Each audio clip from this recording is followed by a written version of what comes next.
Let's look at every loss.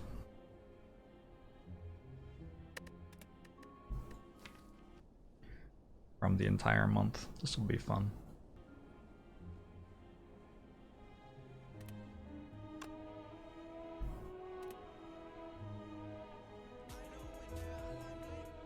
The 100 bits lazy bard.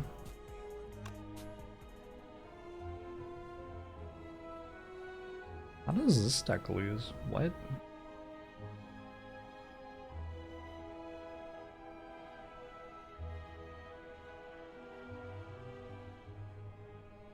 Takes 50 damage to Nemesis.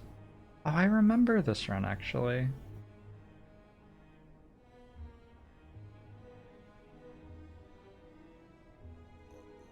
It's because I nightmared the wrong card. Yeah, I remember this loss.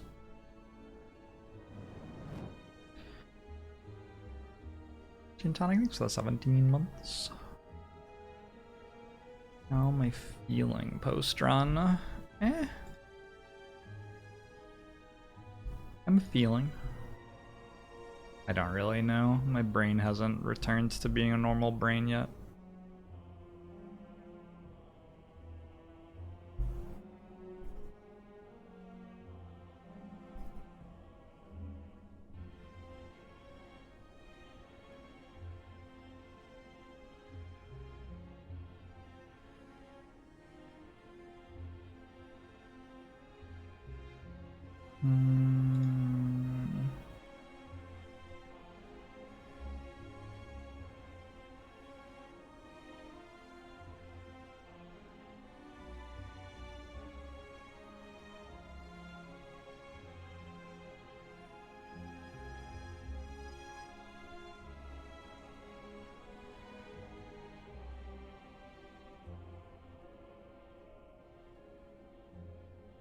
Okay, I'm almost certainly gonna fuck up this scene, and you'll have to tell me when, like, the stuff that you would like to be able to see is no longer on screen for you to see it, or whatever.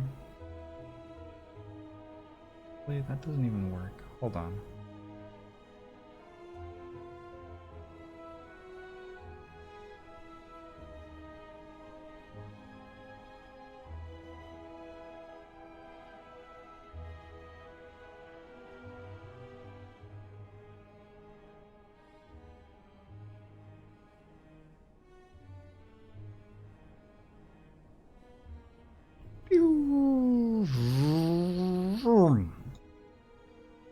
Mini Jorbs. Hello. We have missed you.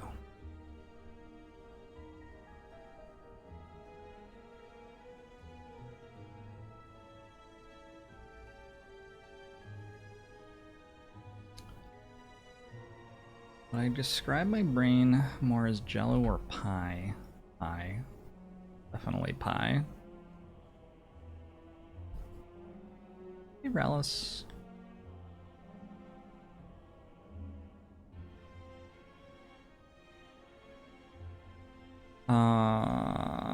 What is this? This is Nemesis. So in this run, my deck was completely fine. This is loss number 1 of the challenge. My deck was completely fine. It was a deck that was based around cycling through cards a lot. I think it was significantly favored to win the run.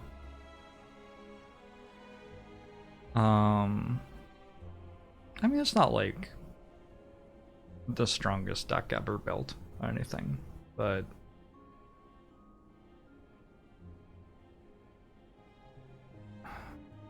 it needs a little bit of help before it can block enough against the heart, probably.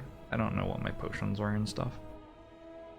But then I walked into the Nemesis fight and took 50 damage, where I just didn't respect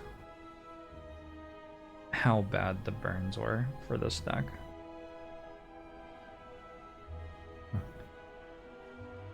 After taking a bunch of damage to Jorbs. I don't know, maybe this deck wasn't favored to win. It's like not insane, this deck. It's just like solid. It has all of the infrastructure to be an insane deck once it gets actually strong things to do.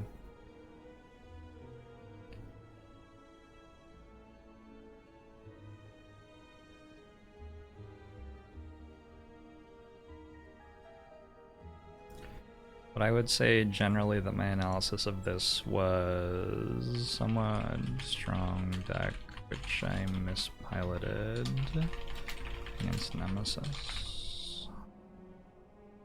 Burns overwhelmed. A draw engine with little conversion. We'll say conversion. It goes to like there, so we need this column to be wrapping. Is that gonna work okay for you? It looks like it'll probably work okay for you. Alright, cool. That's loss number 1. Next loss. Dead to the champ.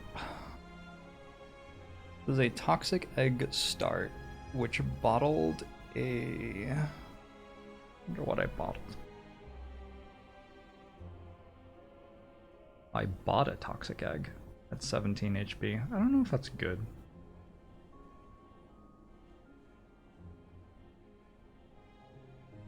Definitely might not be good. I bottle an infinite blade? May have bottled an infinite blades. 1 HP against slime boss and take wrist blade.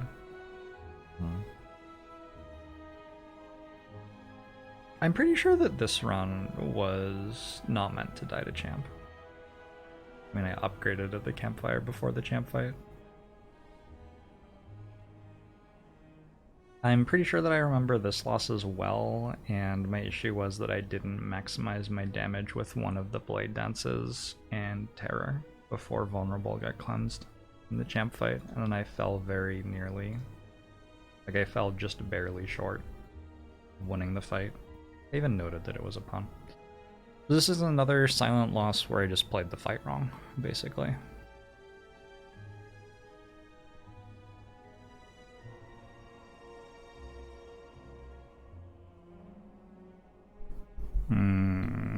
So it's like a wristblade silent deck, which I mismanaged multi-turn lethal on champ with. Which is like the same sort of idea as the first loss. I think both of these are losses to playing too fast, largely, which is expected. You expect a good number of these losses to be to playing too fast. And especially with Silent, I think that Silent has so many uniquely angled decks which have to be played in very specific ways in different fights that you'll probably see that a lot of these losses are on Silent to doing that thing.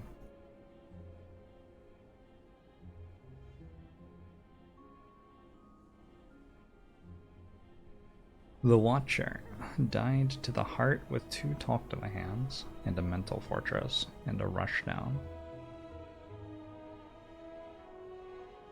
I walked into the fight with 37 health and died on turn 3. So I don't know exactly where there were decisions I could have made differently looking at this far post fact. I'm sure there were some somewhere. I just am not going to be able to tell you what they were. But generally, if I have a loss with Watcher against the heart with double Talk to the Hand in my deck, my assumption is going to be that there was something I could have done somewhere to win this run. But looking at these relics in particular and these cards, I would say that the deck is very bad at turn 1 and 2. And so it's not that surprising that I died to turn 2 and 3 in Act 4, which I think is what I did. I took 48 damage in this fight and then the rest of the health in this fight. This is just a Watcher deck which scales into something strong but doesn't have enough setup.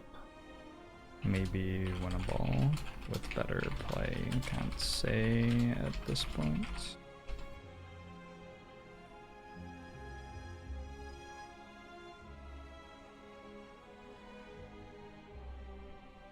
Eventually dead to heart largely due to a lack of card draw and acceleration, losing half of its health to the elites and the other half to turn 2 of the heart. Yeah, I mean, I remember the run. But I can't speak to what I could have done differently this far past it, because I don't remember the things that I didn't do in the run, really. Thanks for the 10 gifted subs, Prankster. I appreciate it. What's this defect loss look like?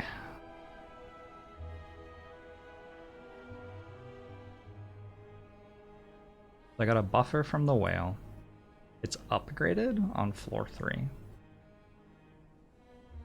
So that I can take an elite before campfire. And of course I get sentries instead of Gremlin Nub or Lagavulin. Rest in peace. Skip to Streamline, Steam Barrier. Just interested how this deck ends up where it does at the end of Act 1. This seems like I took an early line which didn't pan out. I got bad RNG on that early line, which puts me behind. It forces me to rest instead of getting an upgrade. Sweeping Beam over Meteor Strike in Slime Boss. I guess that's probably necessary. Although I have an upgraded buffer in a Slime Boss Act. Maybe I'm doing it because I'm low health and I have forced hallway fights? I don't know.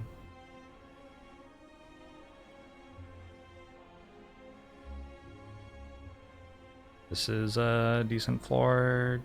Took cool-headed over buffer, which is probably fine. Fine.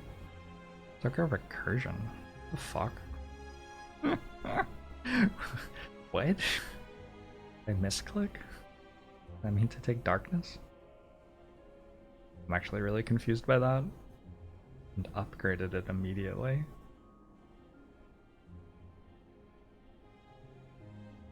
I'm so confused by that. What are you doing, past Jorbs?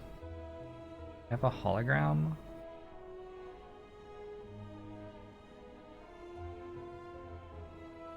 Dude, what the fuck is past Jorbs doing?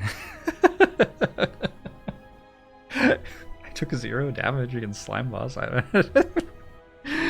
What?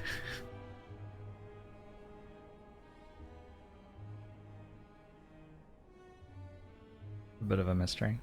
I wish I knew which other boss relics there were here.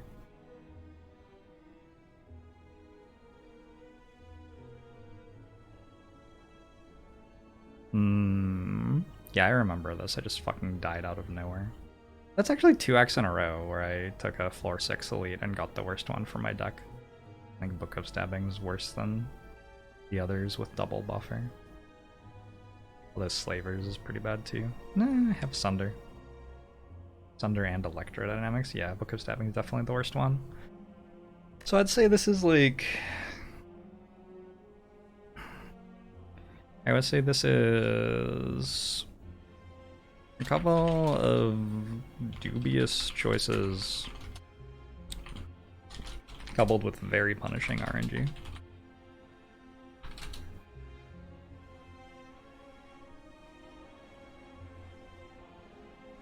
Worst elite fights for deck, bad events.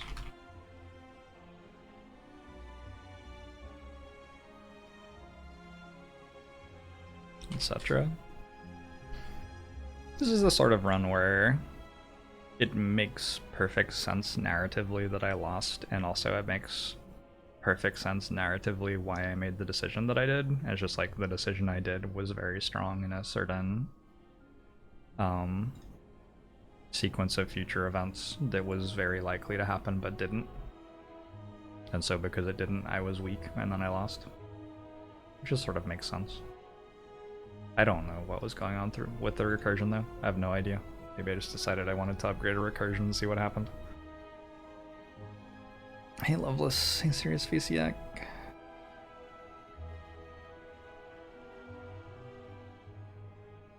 Hey Forza.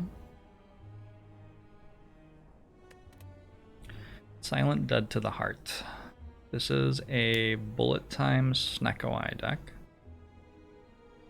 It has a Nightmare in it. which is upgraded. There's a couple of piercing whales, a footwork, a leg sweep, no wraith form, no after image, no incense burner, no apparitions. I mean, my immediate thought looking at this deck is that it just cannot possibly block, and so the only way it can win against the heart really is to draw Bouncing Classic, Catalyst, Nightmare all at once. I remember this heart fight, and I think I was actually really close to doing that, but I was like a turn short or something.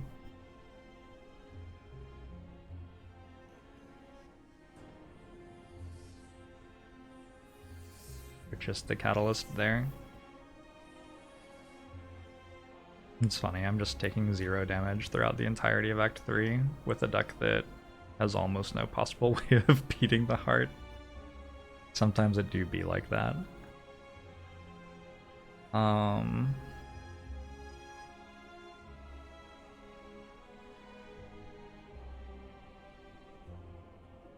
Yeah, I mean, sometimes you get a strong deck and don't get the tools to beat the heart in a run. That looks very much like what happened here. I actually took most of the damage against the shield and spear. How are the cards thanks to 5 months? Thanks, Psych. 567, hello, Adazal. Is there a bot command to it? Oh, this is the run where I picked up Ceramic Fish before I clicked on a card, and then I didn't have enough gold to buy Wraith Form. I didn't realize that that was this run. Oh, that's so painful. So this strong bullet time plus Snecko I deck which cruises through Act 3 but never has enough damage or block to win the heart fight before it dies. Made an error here, picking up Ceramic Fish before my card reward, which denied a Wraith Form purchase. Slanted face. What do you call this one? There's like the slanted mouth. Like, I can't actually make that face as a human being, but I know what it means. But like, I don't know what you call that. Is it a frown? Iffy face. Out face. Thank you, Kraken.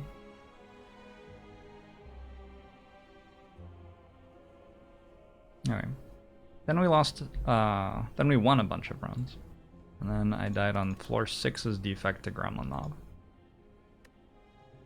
So, let's look at this floor 6 Gremlin Knob death. Took 13 damage to the Louse fight. Picked up a Bullseye and a Gambler's Brew. That all seems fine, other than the damage, but you know, whatever. Took a Defragment from Jawworm. That is generally what I'm going to do. Rip and Tear is better against Gremlin Knob, but I'm generally going to take the Defragment because it's such a strong card. Thanks for the 500 bits, Soto. Maybe. I purchased a heal from Cleric. Took an auto shields over a go for the eyes from Small Slimes. Gave up 2 HP. You pick up a Golden Idol. And then took 66 damage from Gremlin Knob. So, I think that this is largely misbuilding my deck. Although, okay, so clearly I transformed into a Darkness at the start of the run. Yeah, I transformed, or I took a card reward maybe? Looks like I took a card reward to get a Darkness. And that's, I mean, I think taking the Bullseye with the Defect starter deck is pretty reasonable over the other options, but that also further justifies the bullseye pickup. But I think I'm misevaluating how bad this deck is against Gremlin Mob specifically if I'm taking an auto shields over a go for the eyes when I'm planning to go to that elite fight. So I would say that this is just like misidentifying deck strength to early elites.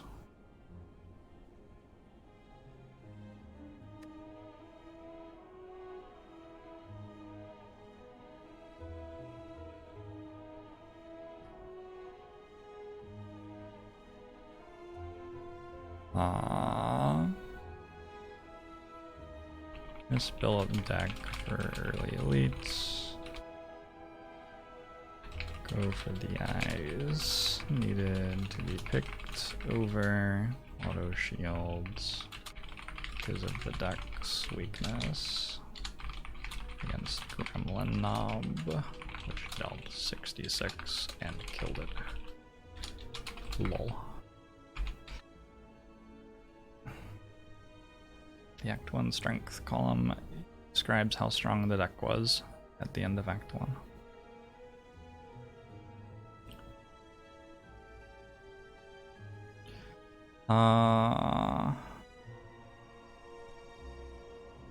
Would be neat if the run history screens were a little bit more informative.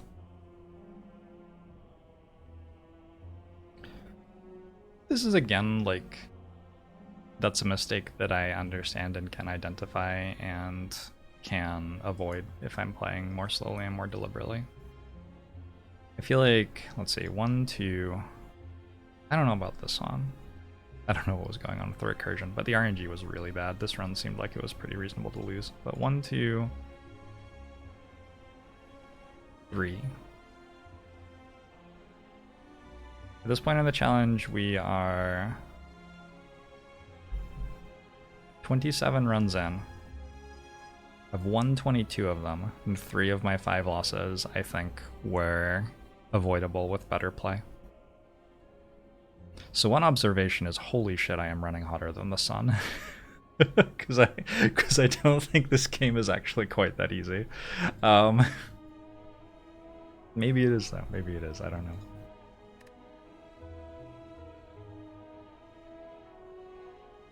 Act 1 strength 1. 1 would certainly be the Act 1 strength of decks which die in Act 1. There are also a few decks that make it out of Act 1 that are rank 1, which is like the lowest 20th percentile of deck strengths out of Act 1. I lose fewer than 20% of runs in Act 1, so it's like the 5 to 10% that I lose there, plus the next 10% which are very weak, which typically die quite soon in Act 2. Would the runs have actually won though? Well, it's impossible to say, right? That relies on a contrafactual analysis of a future that never existed for them. Thank you, Papa Pesto. Hey, Norsum.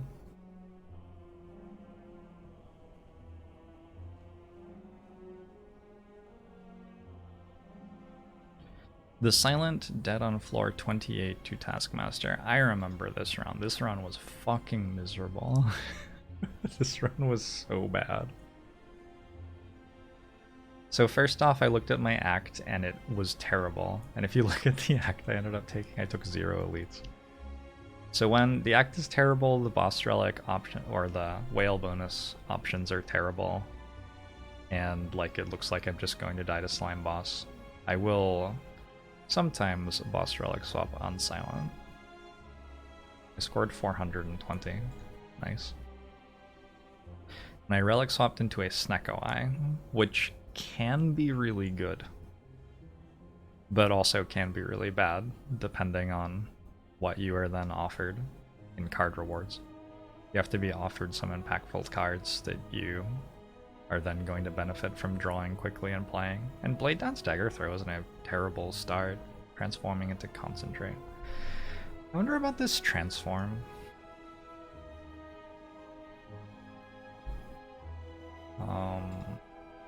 Let's see.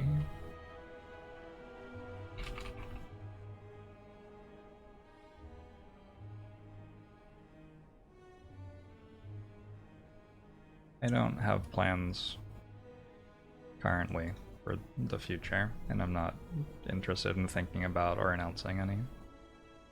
I'm just vibing. Okay.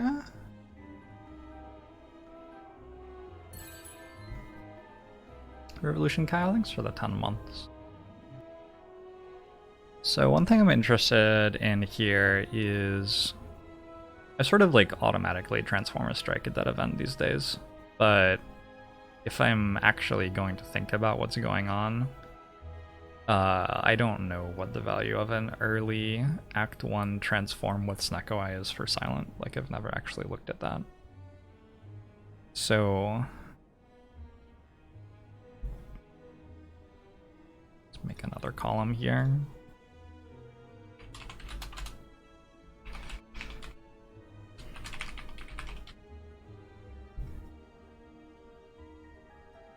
Acro's like pretty good, I would say.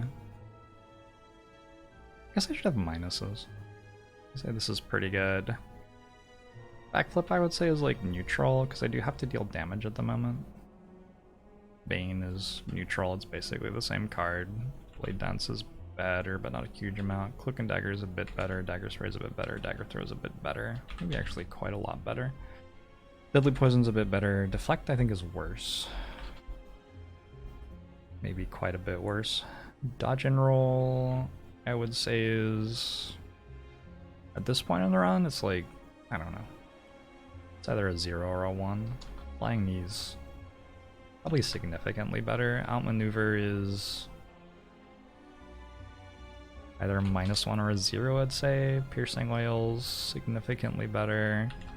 Poison Stab, significantly better. Prepared is like a -2. The card is poop here.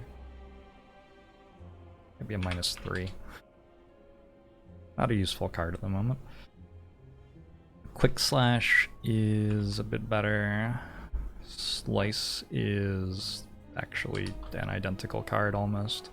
I guess there's not going to be enough to push it to -1 or +1, but I guess it doesn't get transformed with Pandora's Box and doesn't get upgraded in Act 2, which actually means it's a bit worse than Strike, but it's basically the same.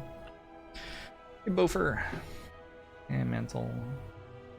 I think I said thanks to the 10 months Revolution, Kyle. Artemis. Compressor.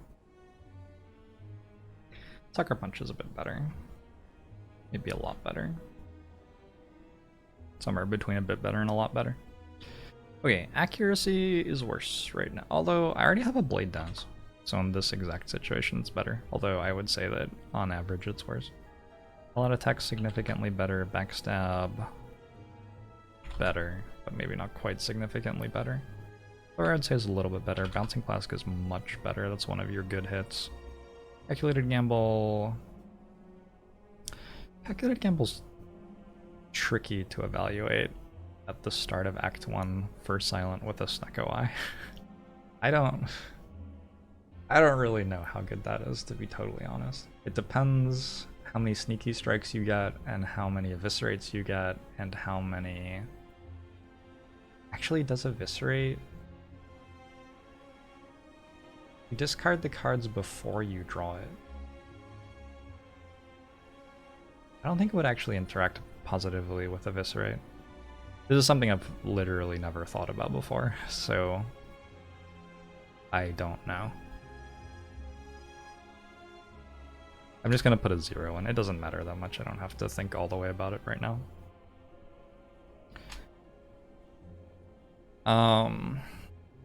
I would say Caltrops is a bit worse than Strike. It just doesn't line up very well against Gremlin Knob or Slime Boss. Catalyst is like currently worse than Strike. It will get better later, almost certainly. Choke is significantly better. That's a big hit.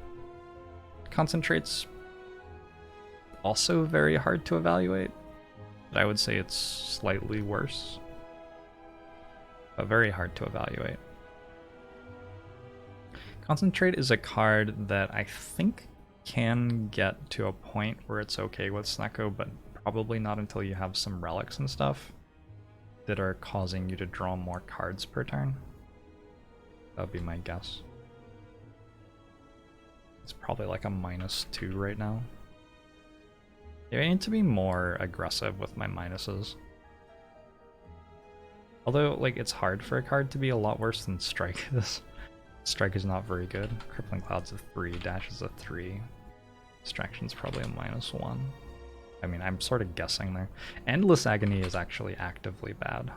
What's that going? I'll give that a -3. Escape Plan probably a -1. Eviscerate's a 3. Expertise probably a -1. So interesting how much variance there is in the uncommons here. Inertia's probably a 2. Shuts is probably a 1 or a 2.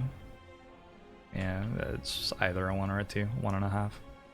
Footwork I'd say is significantly better, even though it's not damage and I need damage. Heal hooks, okay, probably about the same. Early Act 1 Silent Deck with Snecko Eye is not going to weaken things very well because Neutralize isn't going to cost 0 every time. Infinite Blades is a bit better, Leg Sweep is much better, Masterful Stab is significantly better, Noxious Fumes is probably a little bit better. It's a Slime Boss Act actually, so we'll say a 2. Predator is much better. Reflex is unplayable, it says on the card. Riddle with Holes is much better. Setup is bad. Skewer's okay. It's like definitely better than Strike here. Tactician's bad at the moment. Terror is much better. Well-laid Plans is much better.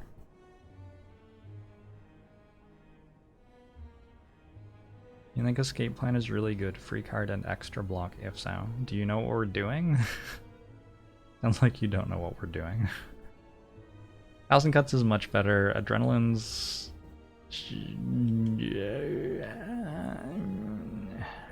hard to evaluate.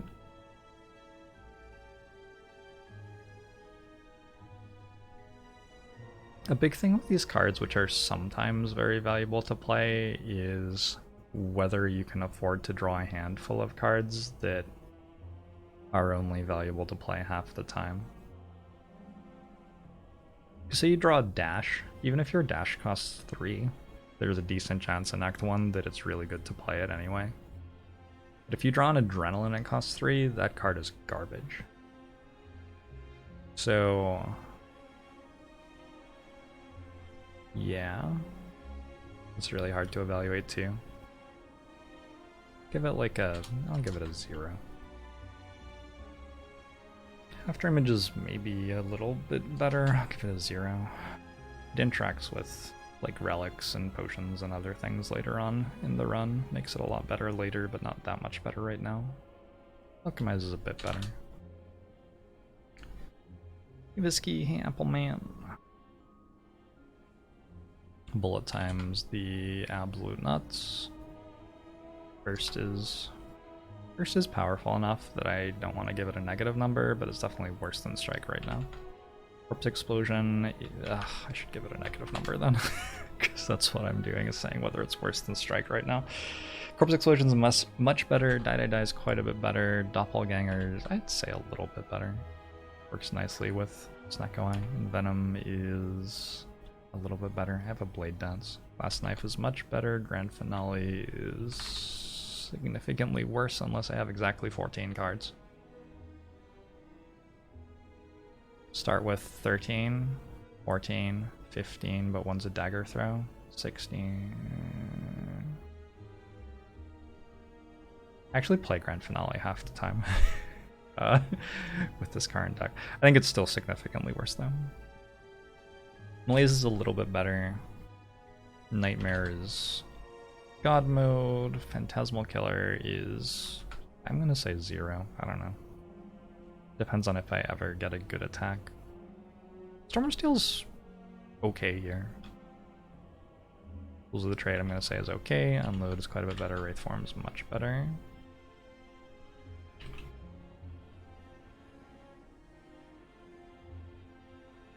So I get an average on this of, it's gonna be like 1.2 I think, of divide by 0.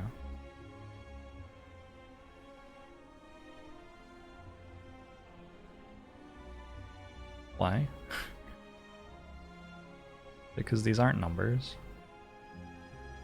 For some reason. Okay.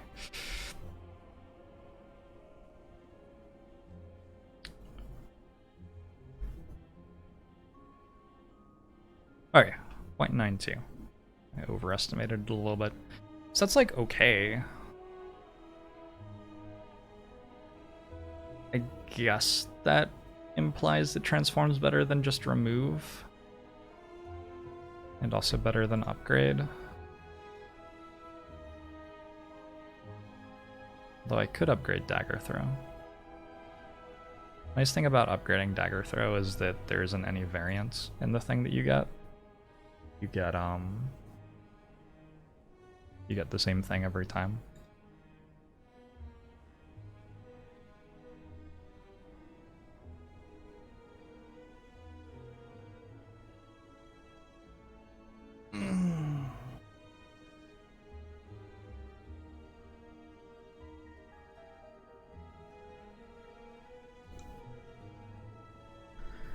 So yeah, I don't know about that. That transforms a little bit interesting to me. Malaise, poison stab over dodge and roll, I guess that's fine. Looking in Venom seems a little bit desperate, but maybe it was necessary. Got an upgrade from Big Fish. I actually took Doubt from the Serpent. Oh yeah, because I'm like desperately trying to find a way to beat Slime Boss, which I did with an upgraded Panache, which is sort of weird. And I took a Wrist Blade. It's not what this deck needed. I remember this run being very, very, very frustrated at how bad the rewards I was being offered for my Snecko were. A Blade Dance with Panache and Wrist Blade. Got Noloth's Hungry Face from the Face Trader. Oh, this poor, poor run. I'm just getting to the point of the run now where the fact that I can't really block at all is gonna kill me. I don't know if this is a forced elite or not. It's like, this is a situation in a run where even if this isn't a forced elite, it sort of is a forced elite. Because this deck isn't gonna beat anything. Like, we've got 5 floors until the Act 2 boss fight with this trash. It's pretty reasonable to try to high roll an elite fight to get a relic that actually does something if you're in this sort of situation. I have to weight those by rarity. 1, it doesn't matter. 2, transforms transform into each of the cards with equal likelihood. Okay. So, this run is boss swap for bad slime boss act, which is like already when you're boss swapping for a bad slime boss act, you're acknowledging that there's a fairly high chance that you lose the run. Into Snecko with no other card reward support. Not super unhappy with any of my play in this one. I think that's just a run that was a losable run, and I lost it. That's allowed.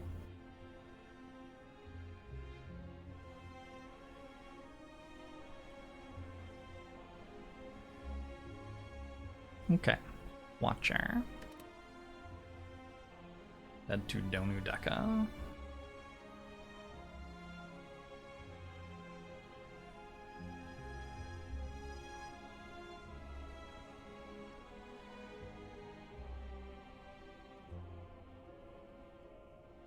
Where is this highlighted? So weird.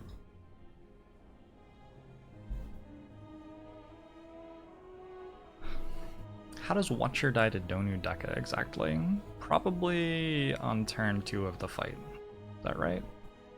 Turn 4 of the fight, okay. This is a deck with a Fasting, a Rushdown, a Wallop, and 2 just Luckies, and a Halt. So this deck can't block. None of these relics do incredible amounts of blocking. Tungsten Rod, oddly smooth stone. The interesting thing to me in this run, I upgraded a third eye there, that's interesting. He's going to be looking at when I started desperately flailing to try to take block cards. So I took a Holt there, a Wallop here. So at this point I'm like very aware that I need to be blocking more. I could have taken Swivel from Jawworm, or it's like allowed. There isn't that much reason to take a Tranquility, I guess. I took Sash up here. Yeah, okay.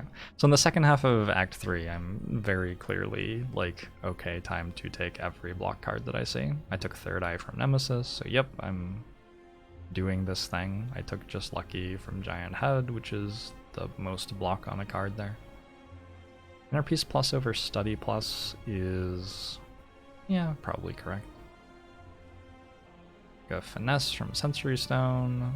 Bought a Tungsten Rod at the Merchant. Could have taken a Protect on floor 35. But other than that, I basically started taking every block option that was available to me for the entirety of Act 3.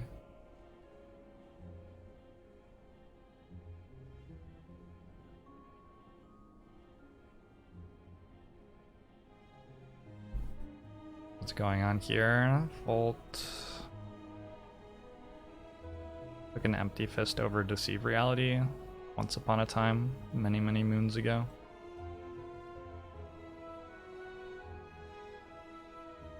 But yeah, this all seems reasonable. I could have had another Sands of Time pretty easily in this run. I don't think that would have helped. I think this is just mostly no block scaling being offered in a Watcher run.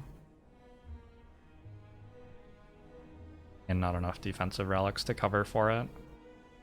Which happens, it's like, it is possible to lose Watcher runs. You from, hey Ducky. Undercode, hello. Hey Quebec.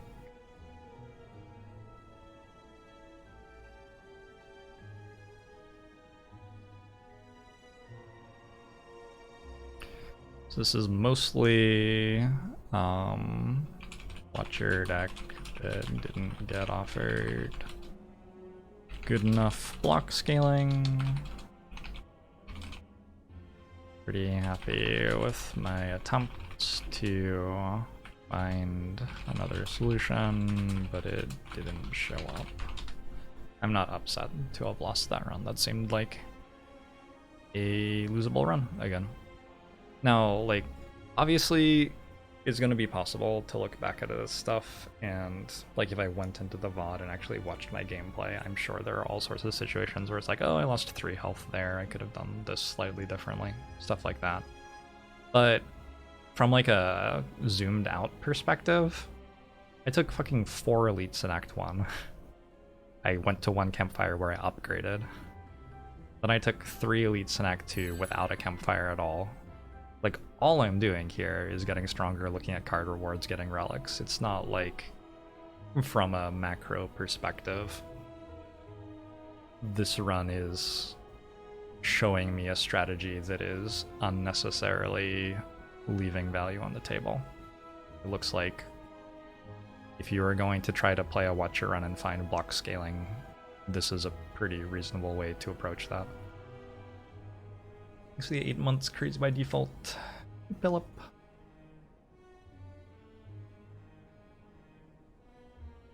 Alright. A few wins and then a defect loss. Defect dead to the heart. I think I remember playing Fission incorrectly in this run. Or taking the second Fission and then finding it not to be very good, maybe. Maybe that's what it was. So 3 times Glacier. There's no Echo Form, but there's an Amplify. There's no Seek, though, and there's no Runic Pyramid. Not a ton of card draw and relics, just Centennial Puzzle. Although Centennial Puzzle is actually a lot of card draw and relics, but I mean, it's not like I have a Runic Pyramid or a Snecko-Eye or something. Double Defrag, double Genetic Algorithm, 3 Glaciers. So this is a deck that sort of draws 5 to 10 cards a turn and needs to draw the right ones in Act 4 to win. And I put lots of copies of the right ones into the deck.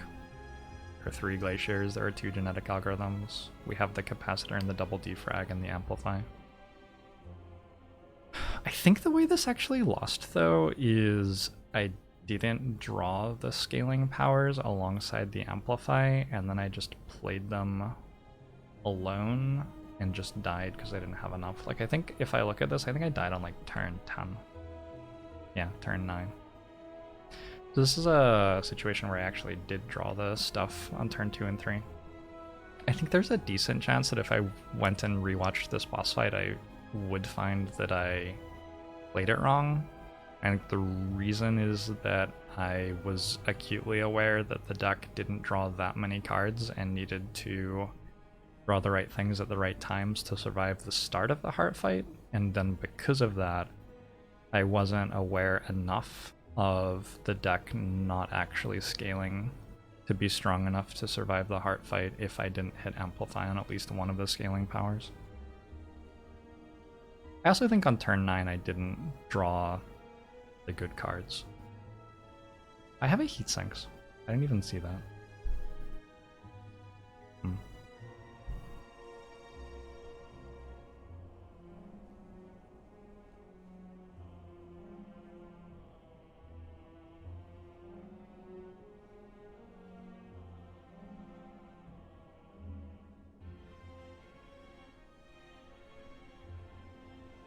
But yeah, I suspect that this is a winnable heart fight. There are lots of heart fights in this challenge where if I spent 45 minutes on them, I would have won. And it's like, whatever. I'm not gonna fucking spend 45 minutes on the heart fight right now. I need Cobalt though.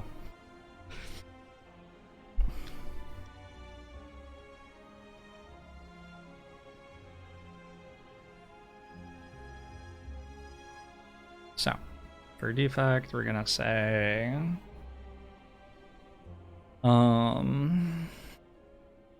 moderate strength run, which probably died to poorly analyzing how much I needed to hit a scaling power with amplify in the heart fights. Not 100% sure that another line would have won, but I think I let myself pursue a line which was immediately available, but which upon analysis wasn't strong enough to win very often. Like, I think the way I played it can win, but I have to draw very, very well on turn.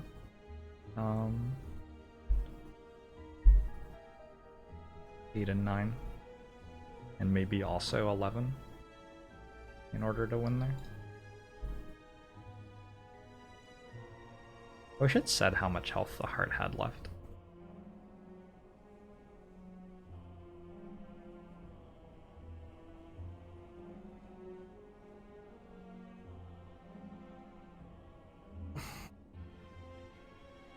With time pressure, it is best for me to play in a way that allows my brain to remain intact and functional for 30 days. I'm gonna run to the bathroom. I will be right back. What do y'all think of the face of madness? Also, this is what my facial hair looks like if I don't shave for a full month. Do not grow a beard very quickly. Alright. So that's that defect run. Cool. Silent, dead to snake plant. What's going on here? I have money punt written in the spreadsheet, so those are my notes when I actually played the run. I got a finisher over flying knee. I got a wraith form on floor 2, and I lost. That's upsetting. Poison stab, all out attack, upgraded wraith form before I even got to a campfire. Oh, I have a glass knife from the whale. This run's insane. How is it possible to lose this? 29 damage to Gremlin Knob seems very difficult when you have an upgraded Wraith form in your deck. I don't even know how that's possible. I think I drew it turn 1 alongside my poison damage card. Still though, if I just play it and then don't block on turn 4, I only take 24 damage. So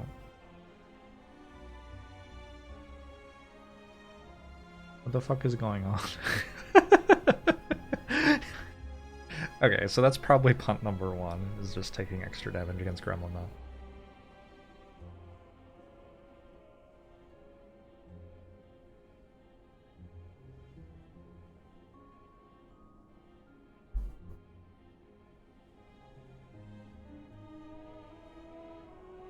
I have a Maw Bank. I got an Alchemize as well. I got a Crippling Cloud. This deck is insane. It has a Ninja Scroll and a well-laid plans. Oh my god. Just walking into the Guardian fight, taking 0 damage. And then I got a Choker.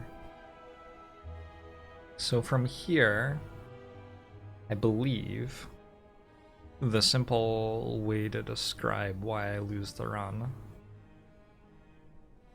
is that I don't draw a Wraith form on the right turn. And don't play appropriately given that I'm not drawing Wraith form on the right turn. There are probably lots of fights in here where I misanalyze whether I can play Wraith form or not. Also, I get a Frozen Eye. God, Forgotten Altar is so bad. Every time that you get it, it's just like such a massive hit to your chest to win the run. I actually remember what happened during all those runs. A lot of them. It'll be interesting. I feel like there are probably days where I'm not going to remember much of what happened. But this was like early in the challenge. I was fresh, I was playing fairly slowly, I was sleeping enough.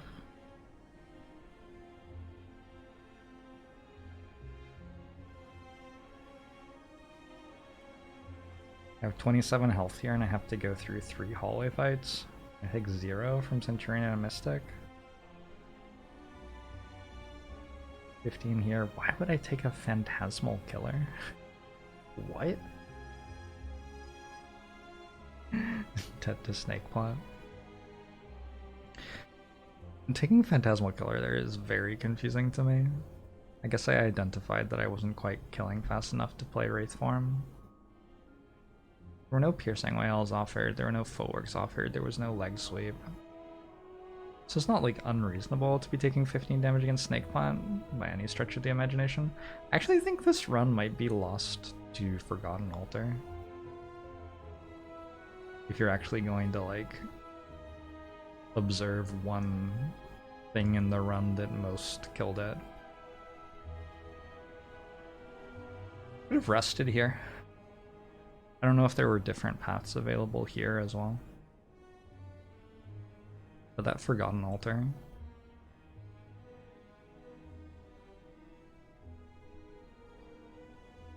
Dealt us so much damage.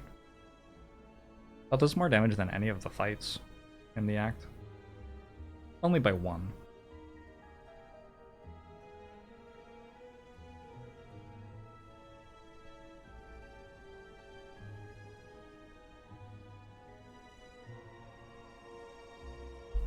Take Decay from the altar. Well, it would have still been in my deck, right?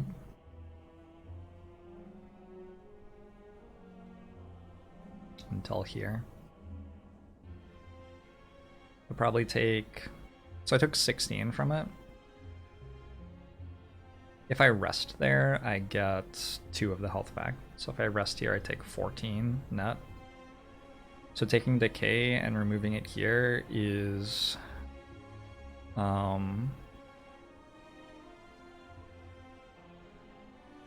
gaining 14 health to keep a strike in the deck. Minus whatever damage you take from having Decay in your deck in these 2 fights. Which is potentially quite a lot. You're probably like gaining 5 health to keep a strike in your deck and losing option value at the store. I don't think it's good. think that is very rarely going to be the right button to click on at that event, but I mean, it's not like the other option is very good. Unless you have Golden Idol, that event is just a very bad floor.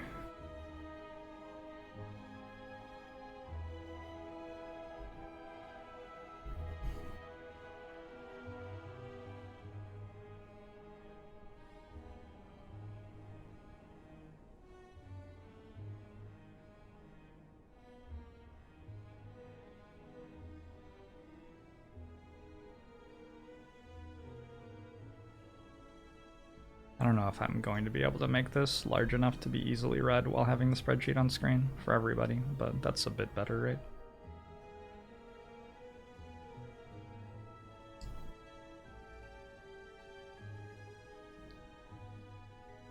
Okay, so what's my analysis of this? I think one thing that I didn't recognize while I was playing the run was this actually is a pretty bad Act 2. Like, I did not get good Act 2 luck in terms of what my floors were.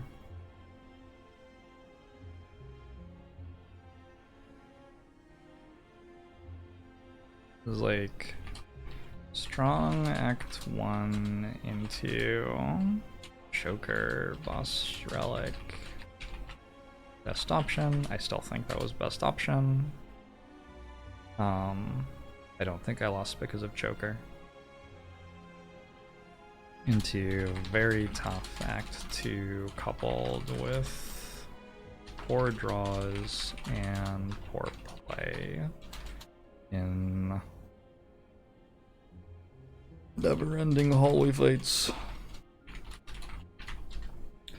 I want to also, like, I want to note whether, I guess that's what the punt column is for. So, like, I'll say this is like half a punt. This is a full punt, I think.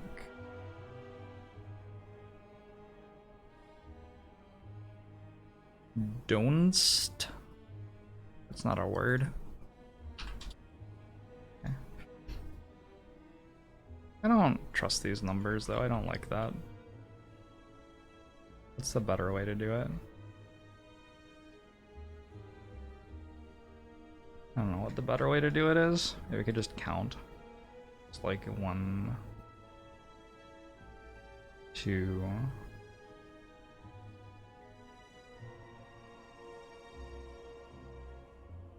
3, 4,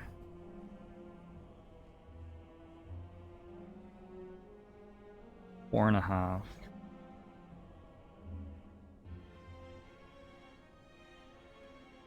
At this point, we're at 5. These are 5 punts.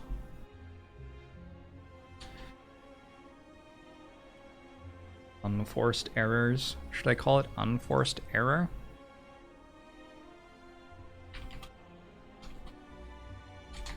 I wonder if people will just ask what an unforced error is if I do that, though.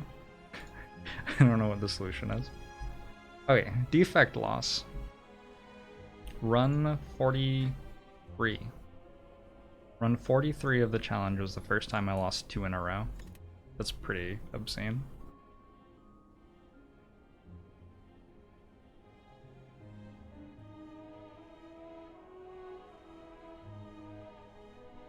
An unforced error looks like a convoluted way to say mistake. But I make mistake in like all of these runs. There are lots of wins where I make mistakes. The point I'm trying to present is that I have lost because of a mistake.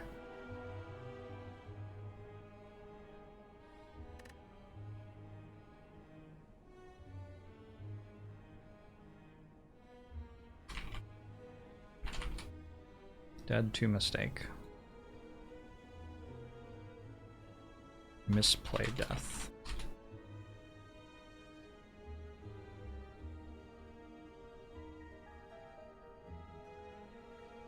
I don't know. I know what it means. I know what it means. Why would I care whether you know what it means or not? Loop over Stack and Blizzard. That seems fine. Remove to strike. Defragment. At this point I have a loop and a defragment on floor 3.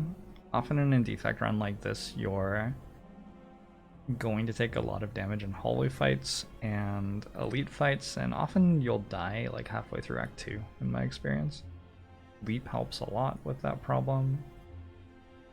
Golden Shrine gained 50 gold. Upgrade defrag, Rip and Tear. Rip and Tear, another card that helps toward sort of balancing the deck out. We have lots of backloaded stuff, but no front-loaded stuff. Preserved Insect helps a lot. Upgraded Zap. Okay, sure, I guess. Beat Lagavulin fairly easily. Got a genetic algorithm. Upgraded Rip and Tear. Got another defragment. I think I might be meant to take Doom and Gloom over Defragment here, but I'm certainly not meant to take Reprogram or Double Energy over it, so that seems fine. Amplify and a Flex Potion. I think that Amplify is bad.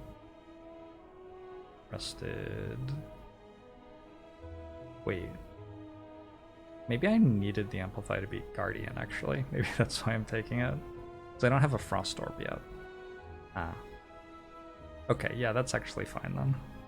I guess I can no longer complain about the Amplify. And I took a Choker, which is always upsetting, but often best, I would say. It gets you through Act 2, Choker.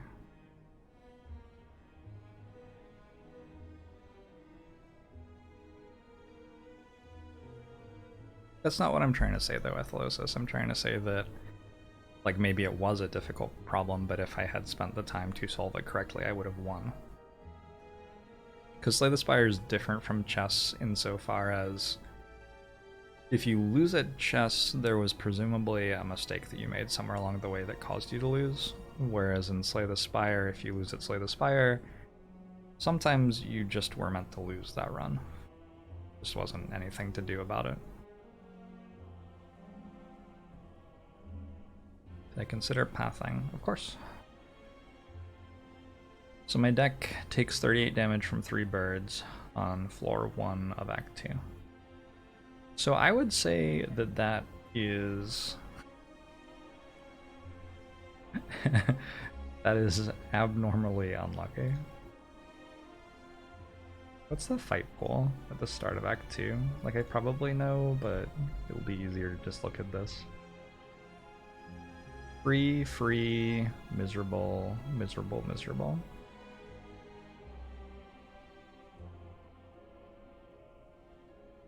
That's like very high variance, isn't it? Because most decks are just not going to take many damages to those fights, and most decks are going to take a billion damages to this fight, these fights.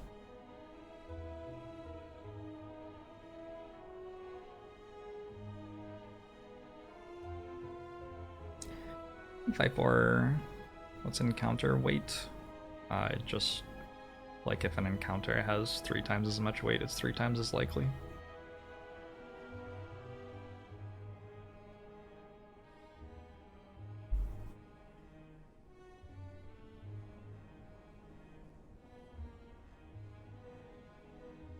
So yeah, I mean that's just a thing that you deal with in Act 2. Sometimes you take much more damage on the first floor than others. And this time I did. So that puts me way behind. Pretty big store. Managed to get a Snecko, a Spirit Guardian, and then a Snecko. Actually, what's like the hard hallway fight pool in Act 2? This is bad. This it's weird, right? Because the Chosen +1 can be okay. I would say these are generally pretty bad. This one's generally still fine, even though it's got an extra enemy in it. Snecko is fine. Centurion and Healer is typically fine.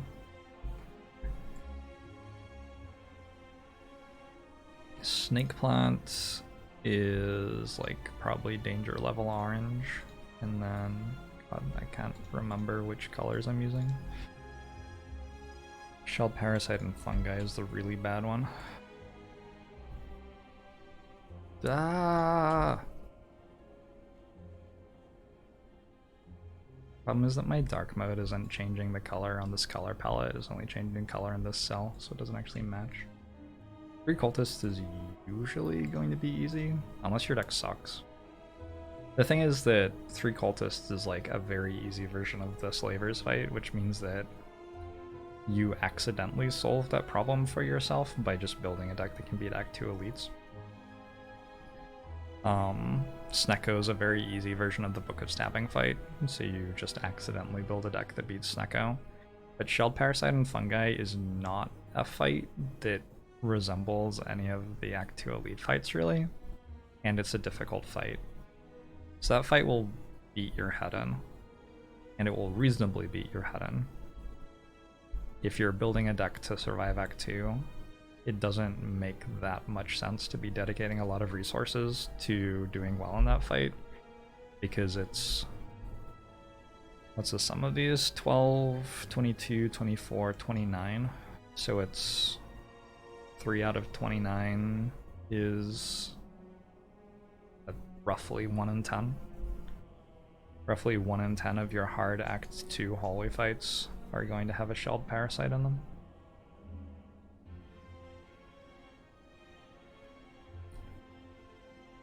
What would you do to make this fight good?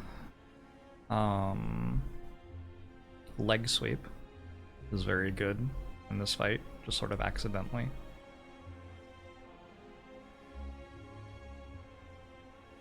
Malaise is good in this fight. Piercing Wail is pretty good in this fight. Stuff that helps you on turn 1 is good in this fight. And it's good against Slavers, but it's not that important against Book of Stabbing or Gremlin Leader. Mostly you make this fight easy by just building a generically strong deck, because there's no singular obvious solution to it. Wraith form is good in it. Ways to block that don't get hurt by Frail are good in it. Ways to deal damage that go through shield are good in it. Ways to scale can be good in it, like leg sweep into footwork. Boot sequence into defragment glacier.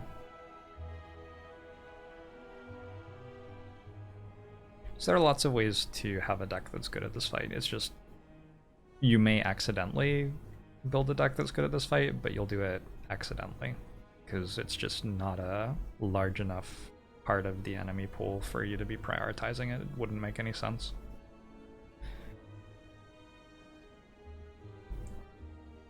So yeah, anyway, that happened. Took a ton of damage to birds, but then I did okay, because it turns out that actually the Act 2 fights aren't all miserable. I have a lizard tail? I have a fairy in a bottle? How did I take 31 damage in this fight and gain 13 health? With no lizard tail. Hello? Hello? How many self-repairs do I have? 1. I do have a fairy in a bottle. Okay, so I used fairy in a bottle here.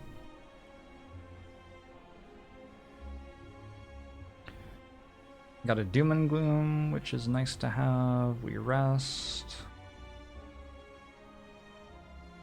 Force Field, interesting. Upgrade Defragment, Multicast. Commonality.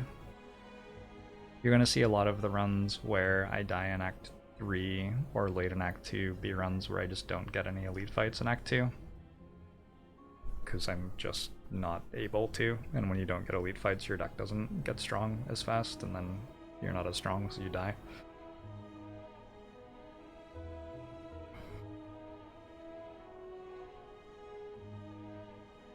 Got an Electro from Champ, so I'm a little bit more capable of beating Reptimancer. And took Snecko Eye, which is like okay.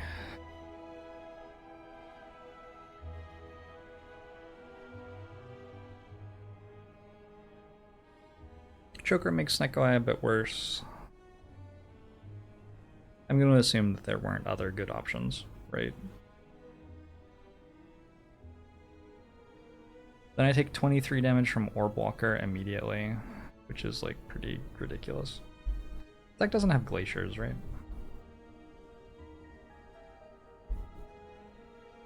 Doesn't have Anchor, doesn't have Horncleat, doesn't have Glacier. It has one genetic algorithm, and I think at this point it has one force field. I don't think I have the second yet. This is just a deck that doesn't really block on turn 1 and 2, which is a huge problem. I took a Leap Plus from this fight on floor 35. Yikers. Then another force field against Darklings, which dealt me 33. And died to Writhing Mass. Cool. So I don't have a Frost Orb. I don't think I was offered a Frost Orb in a place where it made any sense to take one. And I also don't really think I was offered a different path through the run.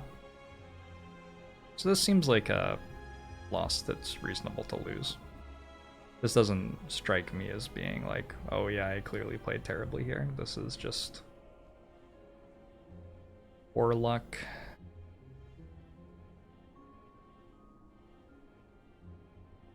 GG. Hands off. Yo dude, what's up?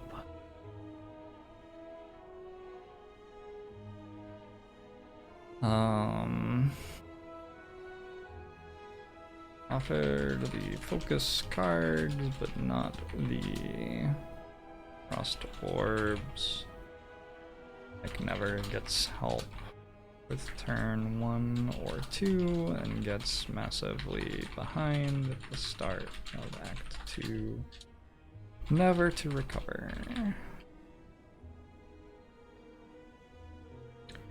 Okay, then I win a Watcheron and there's an Ironclad loss. You Slime Boss. Slimbo has killed me. I have a barricade in my deck. Let's try to work our way through that.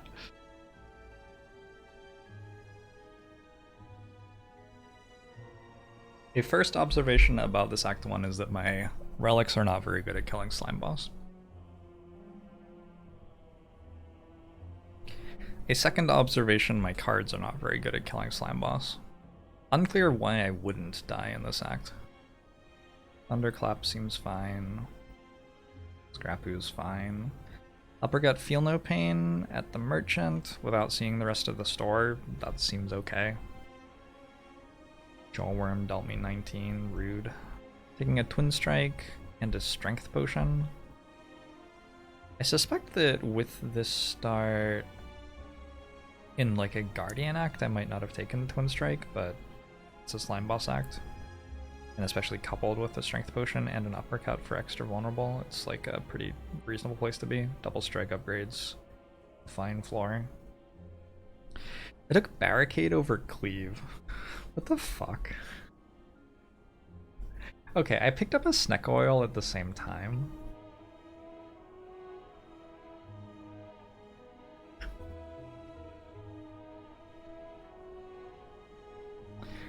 I think this might be like me not having lost the run on Ironclad for a very long time and going insane.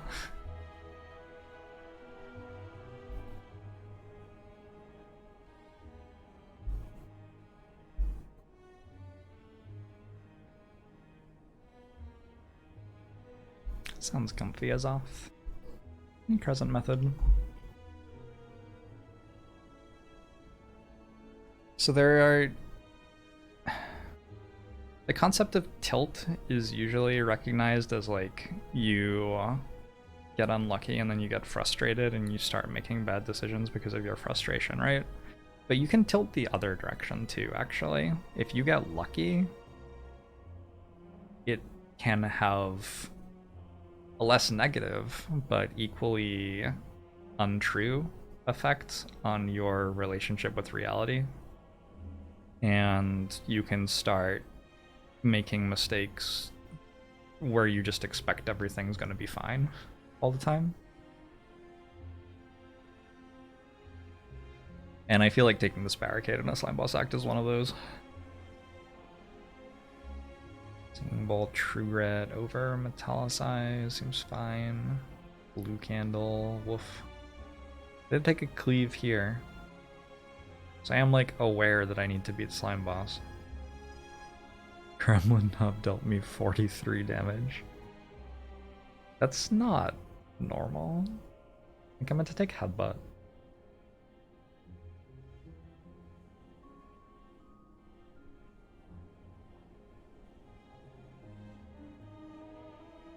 I don't remember this Slime Boss fight, but it doesn't surprise me that I lost it.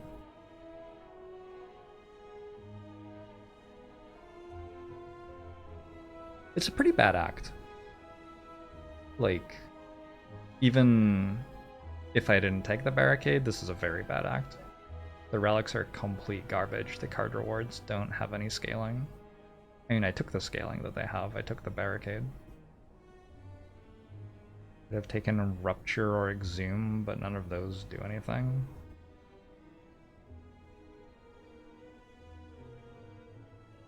I don't know.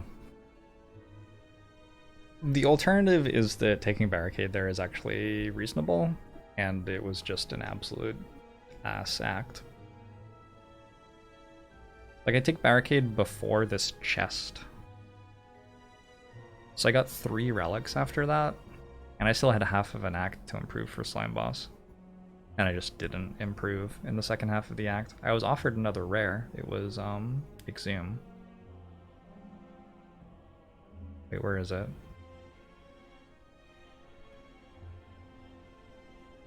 Yeah. So I don't know.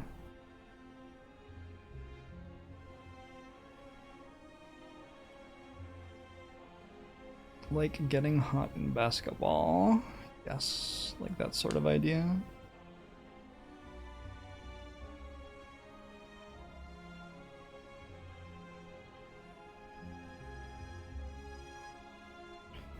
Try the seed again.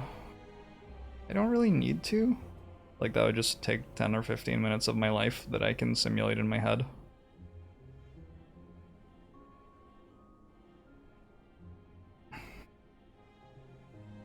Is Slime Boss significantly harder than the other two except on Watcher? I think Slime Boss has uncommons available which trivialize it, but if you don't hit the uncommons, it's very hard to kill it with commons. Or with the uncommons that don't trivialize it. There are also, like, fire potions very good in the Slime Boss fight. I wouldn't say that fire potion's very good against Hexaghost, right? But it's very good against Slime Boss. But you don't always get Firebot, so. Slime Boss, I would say, is a little bit... what's the word? It pushes runs to extremes a lot. Sometimes you get the right card to kill Slime Boss with, like you get a Fire Breathing in the first half of Act 1, and you don't really have to worry about Slime Boss anymore, or you get a Dark Orb as Defect or something like that. And other times you don't, and you have to build a deck of like 15 unupgraded commons to survive the fight. And if that happens, you're in a really bad spot for the rest of the run usually. Or sometimes you just don't even get there. Anyway, that's an interesting run. I'm not really sure what to think of that loss. Polarizing, that's the one. Hey, Dales. So this is... Bad Act 1. Forces... some bad... I don't know. It's basically... Bad Act 1 into Slime Boss. Feel fine about it. The barricade's weird. Taking the barricade, I knew that it was weird. I remember taking that barricade, and I remember knowing that it was weird. I just, one of the things that I have been trying to do more of as Ironclad in the last month is lean more and more into the skill and card draw based synergies and further away from the Reaper synergies. I wrote about that in the challenge journal a lot. And so I just wanted to see how the barricade would play if I took it there. Which is fine. Sometimes I do that. If I was caring desperately about having the highest possible win rate in that particular run, maybe I don't do that, but that wasn't my priority.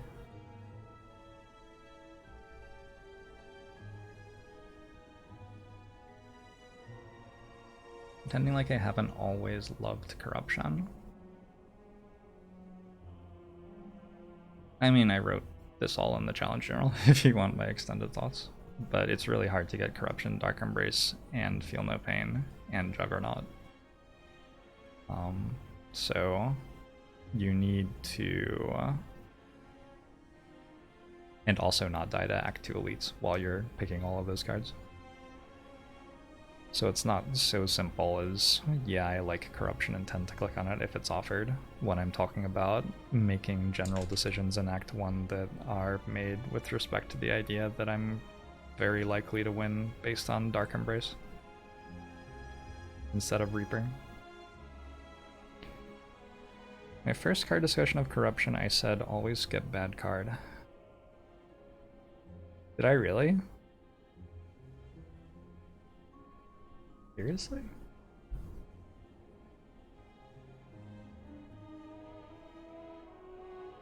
But this is... I mean, but that's not really wrong. Because my first discussion of corruption ever was presumably on like Ascension 0 or maybe 10. Yeah, Ascension 15, so there's only one boss fight and there isn't a heart. Like, that isn't actually... Corruption is aiming higher than you need to aim for Ascension 15. On Ascension 15, win rates on all characters were above 90%, basically. The win rate that I achieve by aiming for Corruption, Dark Embrace, Feel No Pain at Ascension 20 is not above 90%. You can't get all of those cards more than 90% of the time on Ascension 20. So if you're talking about Ascension 15, you need to understand ways of winning that don't rely on getting all of those cards, because the challenge doesn't require all of those cards, and yeah. Yeah, I mean, this probably makes sense. Anyway. I have a Death to the Heart with a Silent deck, which has Wraith Form and Malaise, but no Piercing Wails, and Incense Burner.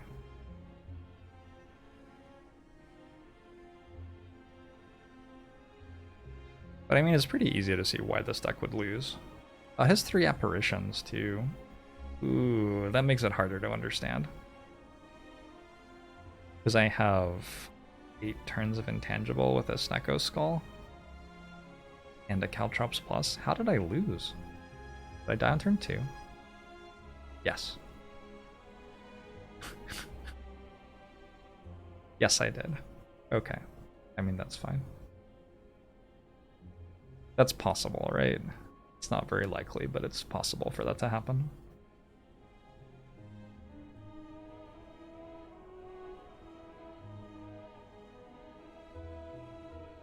This happened to me a lot of times, like fairly close together in this challenge, and it like came very close to breaking my soul. This is day 10 of the challenge too. Day 10 of the challenge, like day 7 through 10 of the challenge are normally the hardest for me, I think, because they are after the point where So I begin with motivation being that I like playing Slay the Spire, right? And that's cool. And that's pretty easy, and it carries me through a week of playing Slay the Spire full time pretty easily. But then I'm like, okay, it's probably time for a weekend. And my motivation from that source runs out. And at that point, I need some other motivation to push me. And at the end of the challenge, the motivation is I am achieving something really cool. This is awesome. I am like super intensely invested in this month and care a lot about succeeding at it, and I'm having fun rising to a challenge I've never faced before. Which works. That's very strong motivation. That's why this is so much fun for me. But on day 7, that motivation doesn't really exist yet. So day 7 through 10-ish are fucking awful. Exercise goals are very similar. 20 to 30% into it is the hardest. Yeah, believable.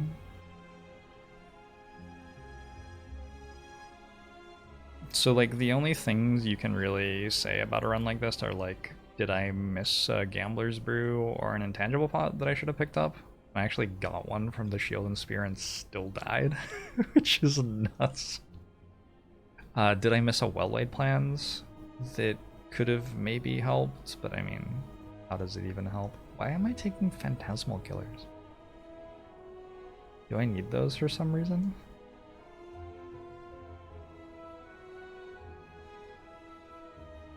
What is with past Jorbs and Phantasmal Killer? You should just stop taking that card. I bet I drew Phantasmal Killer and that's why I died. I think I might have. I think I like vaguely remember that happening. Oh, I took it because I have Ritual Dagger and I didn't have Wraithform yet or Incense Burner, and I was worried about Act 4 and the bosses, and I thought that I could line up Phantasmal Killer into Ritual Dagger to win, which is reasonable. That's not like insane.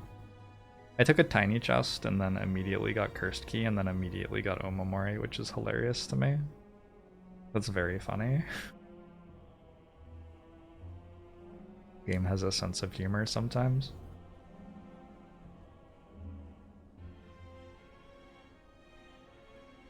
In a run like this, like I'm not doing too bad through Act 2. You can actually look in Act 1 for a potion decision. That's the difference between winning or losing a run like this sometimes. I got a lot of Gambler's Brews, I got 3.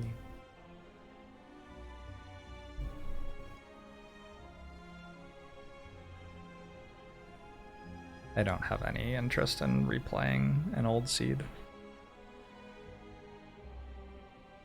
I don't think of the seeds as being anything, really. It's just a run of Slay the Spire. If I played it again, it would be like fairly different by floor 2 or something, because I'd make different decisions.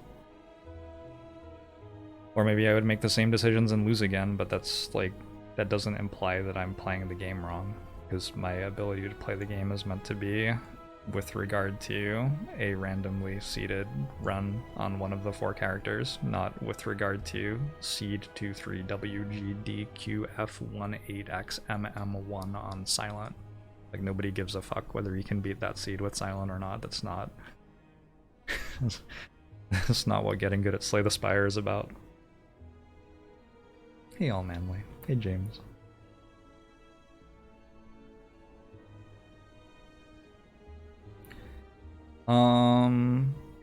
So anyway, it's just like,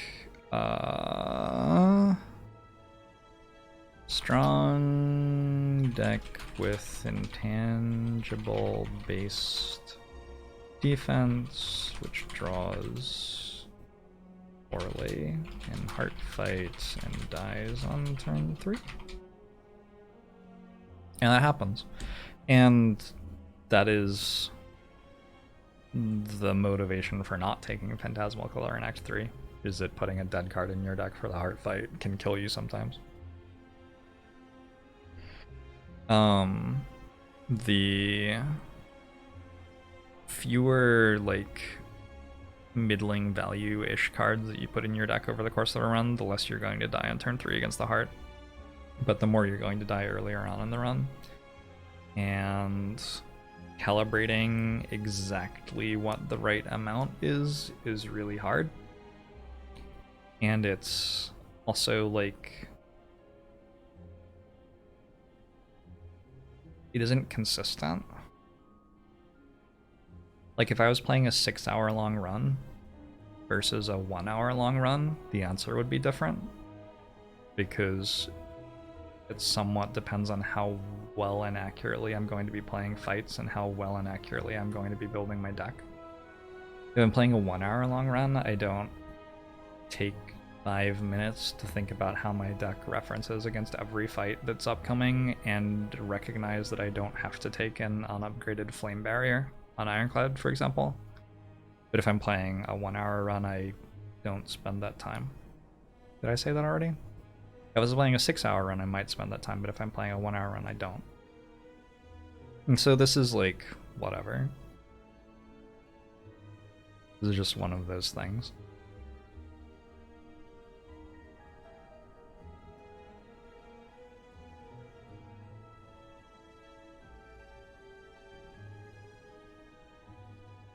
With infinite time to play runs, which win rate do I think I could get? I wouldn't finish a run. I would never finish a single run. So I would have an undefined win rate. I wouldn't get past the whale bonus.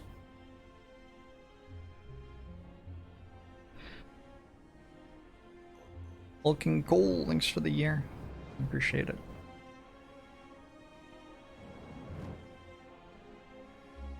Hafu! What? Thanks for the raid, Hafu. I was watching Hafu play Valorant earlier today.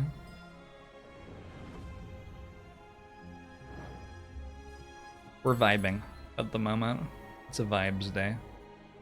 If any of you are interested in vibing, I'm looking at every loss that I had in the last 30 days of playing Slay the Spire. I just finished killing the heart on Ascension 20 128 times in 30 days, which is my new personal best. And therefore, probably a world record of some sort, you know?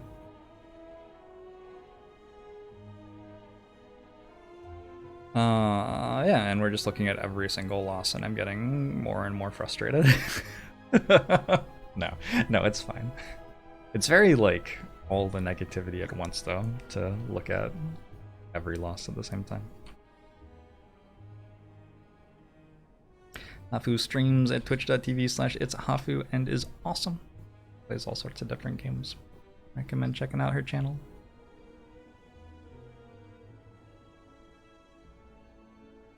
Okay. So we got done talking about this silent loss. Defect loss. Toy Ornithopter would have saved me. Oh yeah, I'm tilting at this point. Yup. I mean, there's not even really anything to say about this run. Well, okay, we can talk about this run. I have 2 Hyper Beams and a Reprogram by the end of Act 1. That's pretty cool. Like a Claw over Cool-Headed and Tempest. That's pretty normal. Like, you just need an attack card in your deck early, which means you have to take Claw sometimes if it's the only one that gets offered. Shining Light dealt me damage, that's normal. Core Surge and Focus Potion, this is fine. Core Surge versus Compile Driver is like a little bit interesting. 5 years from now, if I keep playing this game this much, I could imagine reaching a point where I take Compile Driver there. But it's such a complex on floor 5. It's such a complex like web of synergy that you have to think about to make that decision. Currently, Core Surge deals more damage, and Compile Driver doesn't draw many cards, and the cards it draws aren't good, so who cares that you're drawing them anyway?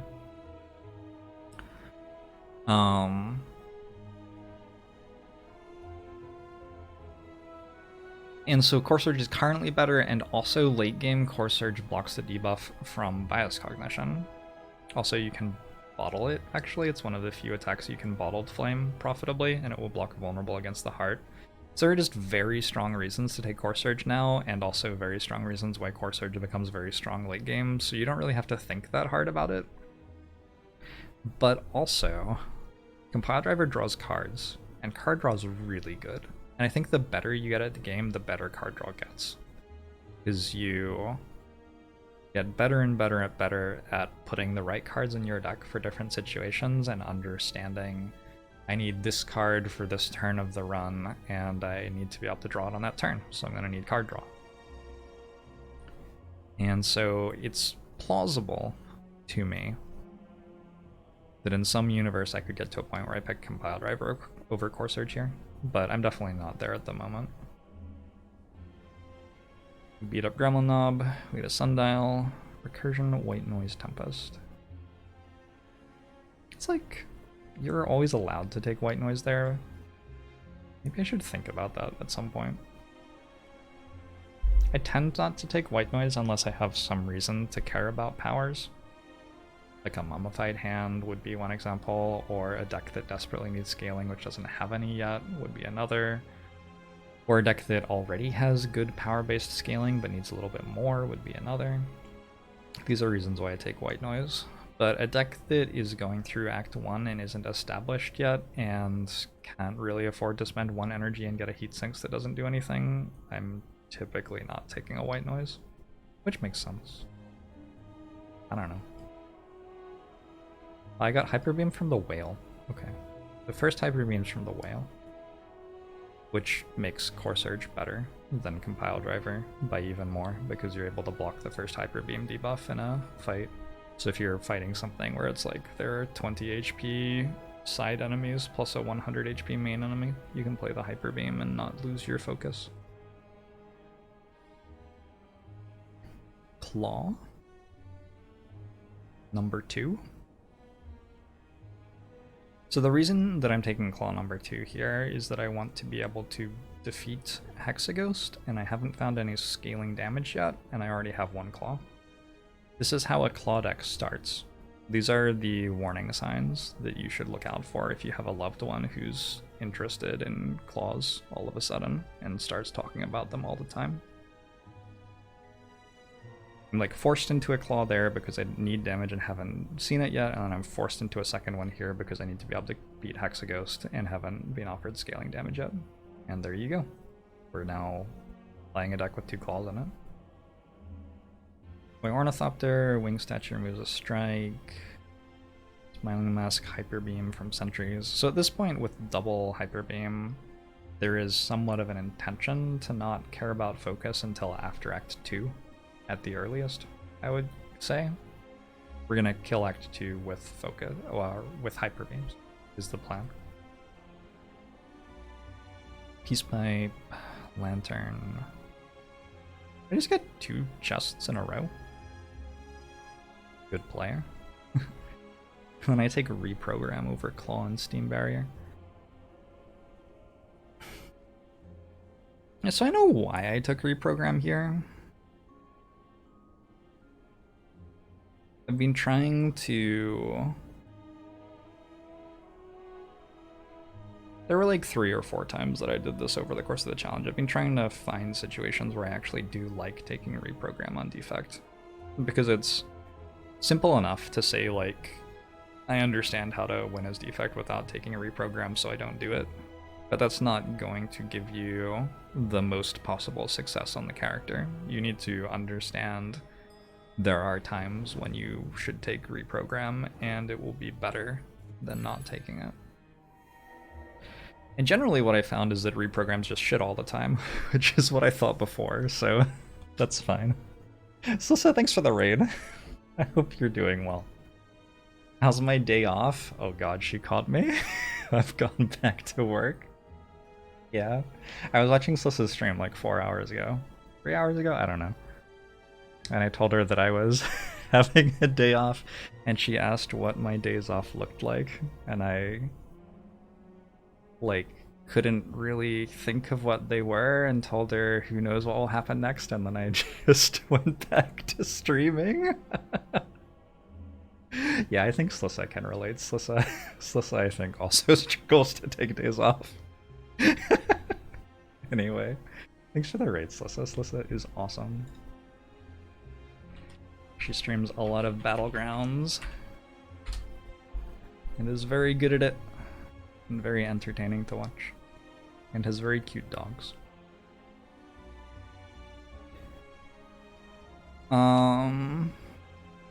So yeah, anyway, I took Reprogram, I upgraded it for the Hexaghost fight, and the problem with this deck is that it doesn't block.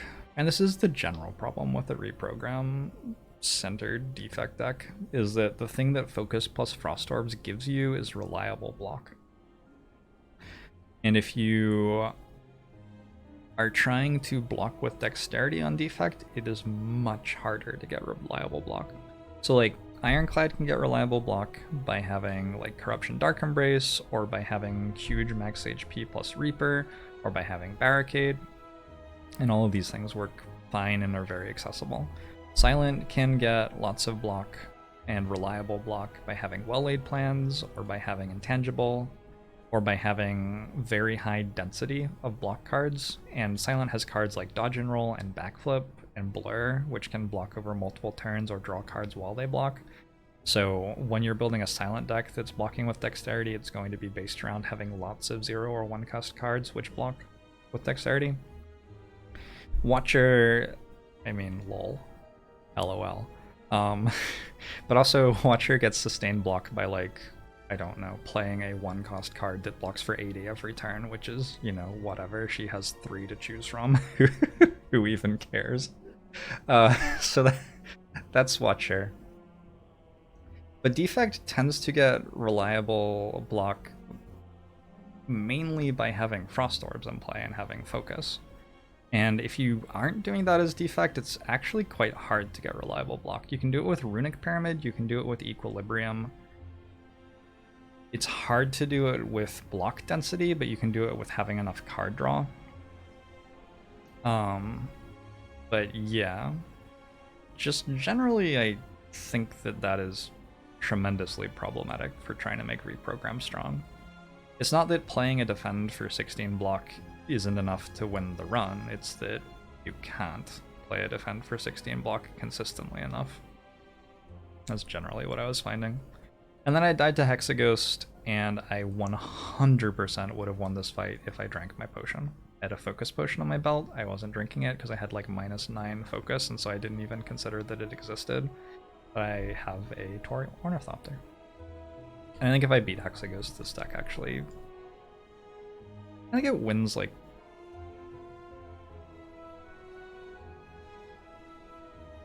definitely more than 50% of the time. Maybe not more than 75% of the time, but definitely more than 50% of the time.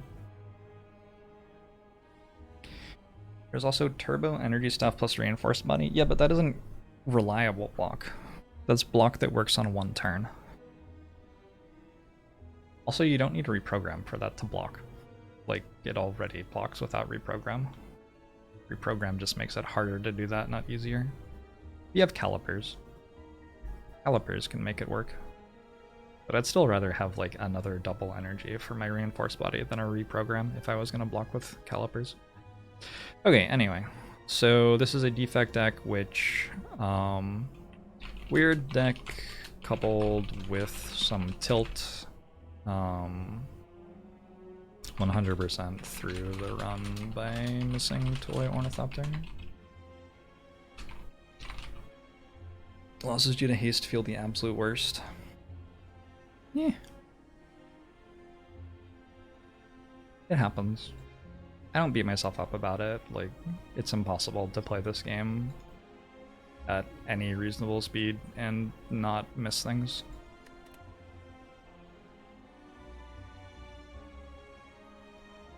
It's impossible to play this game at non-reasonable speed and not miss things too, probably. It's too complicated. Too many things to think about. I ruined a perfect sentence with more words. Yeah, we do that sometimes.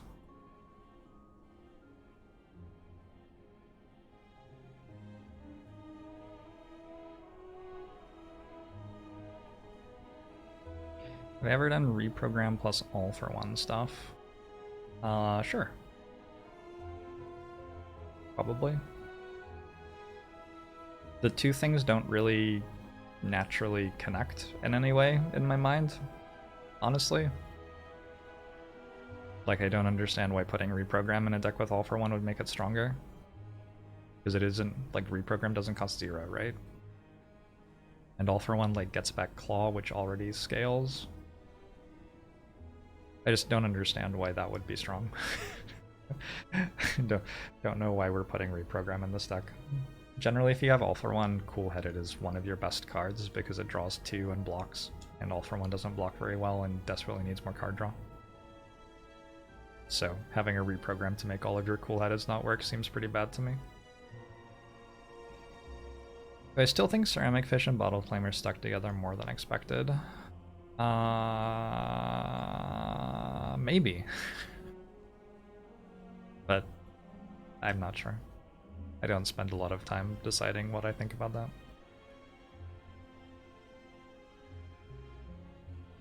We have a Silent rather, deck to Snake Plant.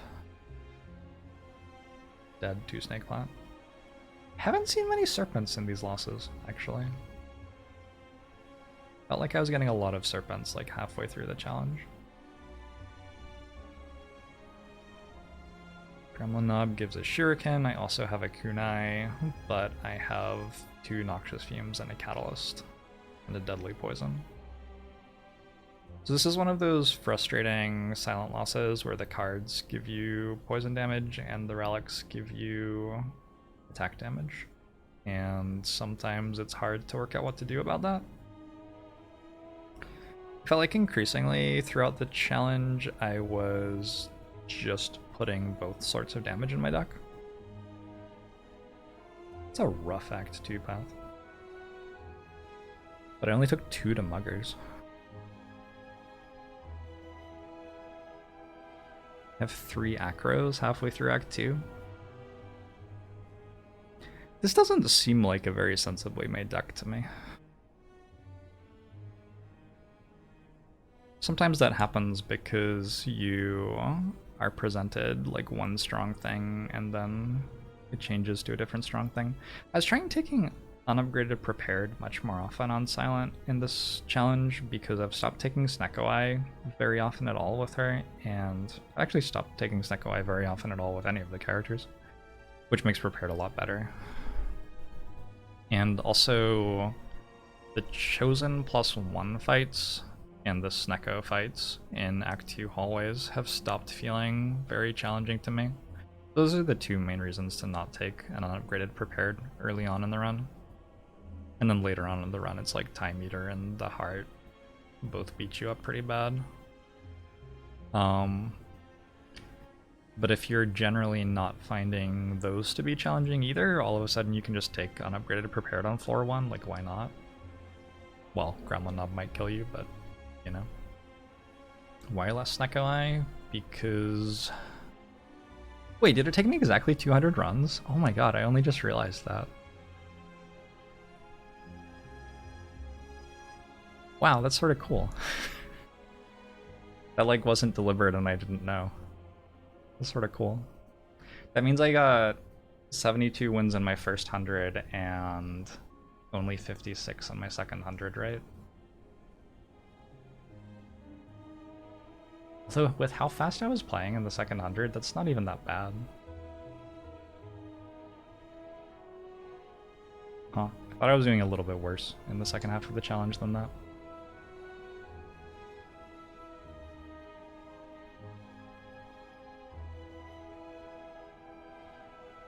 I guess it was 201, counting the Ironclad run after I won. I didn't actually write that on the sheet. Maybe I should. Probably I should. Was fatigue a big thing in the second half? Oh yeah. Oh yeah, my brain is still melted. So anyway, we're in here, like, this is generally bad, I would say. I have no idea why I have 2 Fumes in my deck. Deck can't block, and has a Shuriken and Kunai, and a Letter Opener. Like, Fumes is not a good card here. Just very confusing. Did I transform into them or something? I don't even... I'm so confused. Did I take them for Slime Boss? Okay. I didn't realize it was Slime Boss. So I guess this is somewhat another death to Slime Boss then, actually.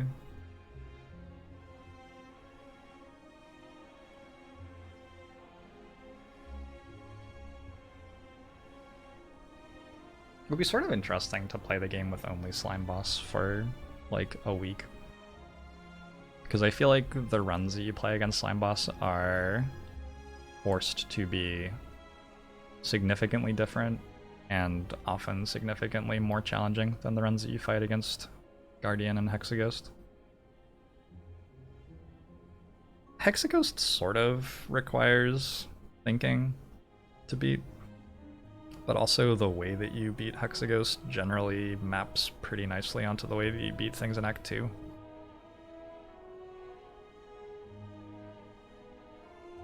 There's a lot of like similarities between Hexaghost and Book of Stabbing, for example. Do I ever experience the Tetris effect with Slay the Spire? Maybe?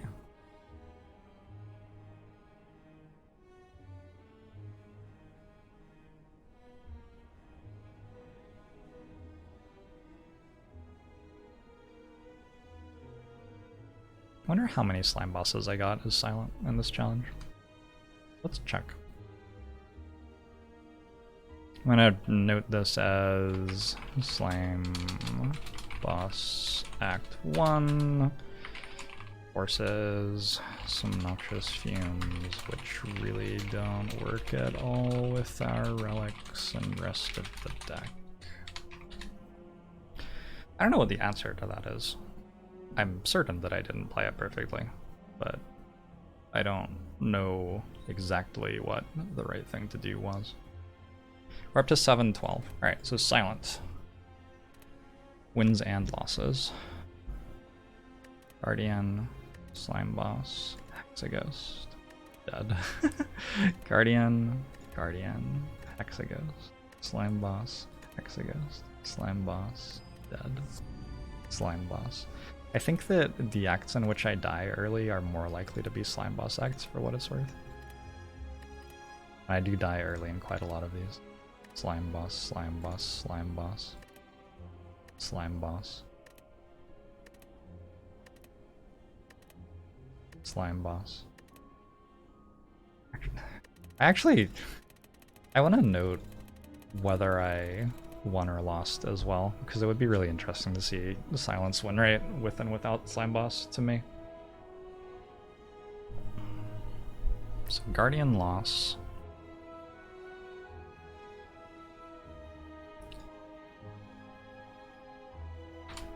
Guardian win, Guardian loss, Hexaghost win, Hexaghost loss, Slimbo win, Slimbo loss.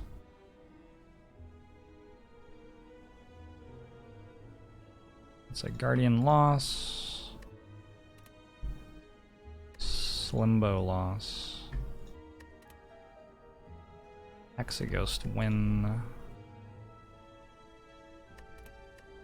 dead. I guess I'll go Act 1 loss. Guardian loss. Wait, this is a Guardian one. Wait, did I go the wrong way? Oh my god, I'm so confused. No, it's a Guardian win.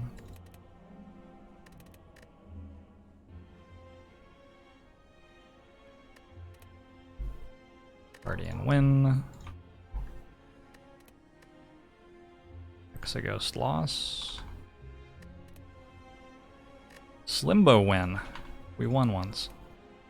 Hexaghost win. Slimbo win. At Act 1. Slime Boss win again. Hexaghost loss. Interesting. So far I'm 3-1 against Slime Boss.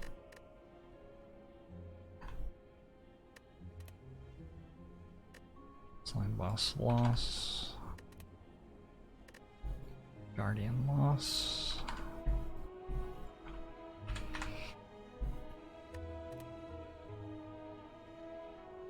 I'm currently doing that, right? Midnight? Slime Boss loss.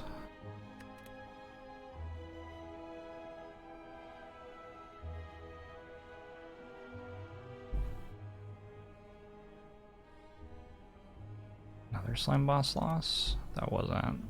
Okay, yep, that's 2 in a row. Boss win. Hexaghost loss. And boss loss.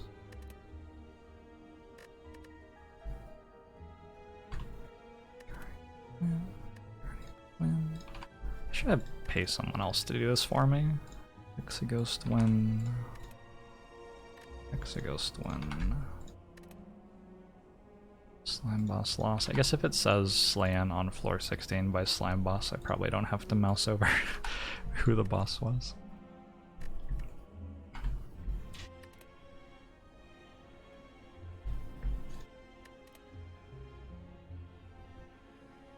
Guardian loss. Hexaghost loss. Slime boss win. Yeah, I've used tools to analyze these programmatically before. I just don't think it's faster to write one than to do it like this right now. Slime boss loss, slime boss loss. Hexaghost win. Slime boss loss. Hexaghost win. Love the 1 HP. Wins against Hexaghost, so iconic. Guardian loss. Hexaghost win. Guardian win. Slime boss loss. Guardian win. I actually beat the Act 1 boss on 1 HP so often.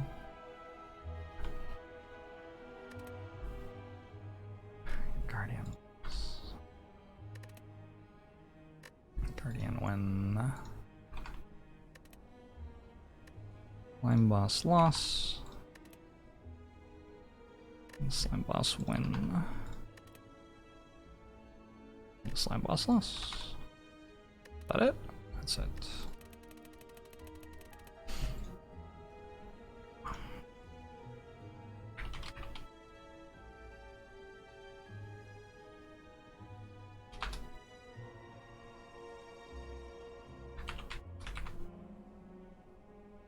So I fought Slime Boss 20 times. Fought Guardian 15, Hexaghost 11. My win rate against Slime Boss was 40%. My win rate against the others was about 60. So, for people asking, what happened to silent this challenge? I mean, I guess I fought Slime Boss 20 times in Act 1. I think I actually fought Slime Boss, I'm pretty sure more than one of these Act 1 deaths is because I'm in a Slime Boss Act, and I have to play more aggressively to try to survive this fight. I'm pretty sure that that's significant. 10 and 5 versus 8 and 12.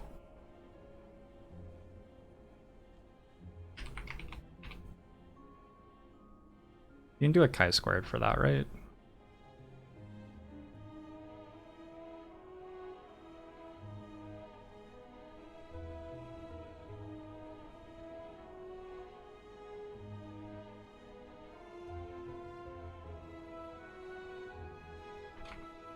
Guardian, Hexaghost, Slime Boss, win, loss. Next, I had 10 wins against Guardian, 5 losses against Guardian, 7 wins against Hexaghost, 4 losses against Hexaghost. 8 wins against Slime Boss, 12 losses against Slime Boss. What's my significance level? 0.05, sure. P-value is only 0.227, according to this.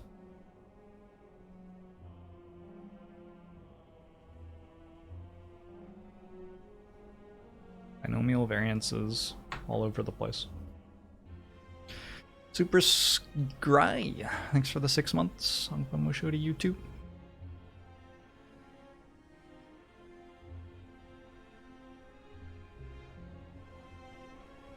You're surprised my win-loss against Act 1 bosses at 25 and 21. This is for the run, not for the act.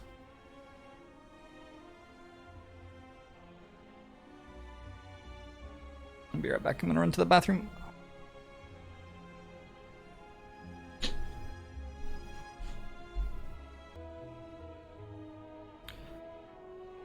Not enough samples for chi-squared. I mean, clearly, it's not giving me a significant result, so.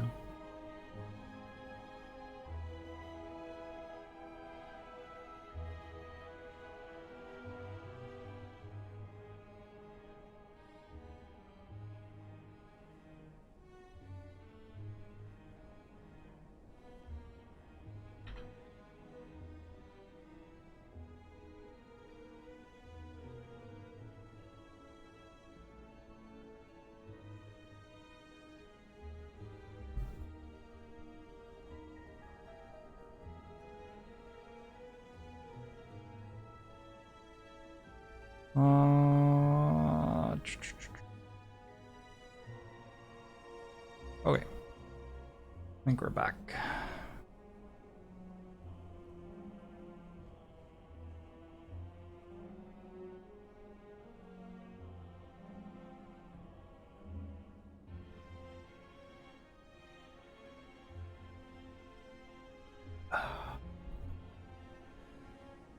Thank you, Smash Off.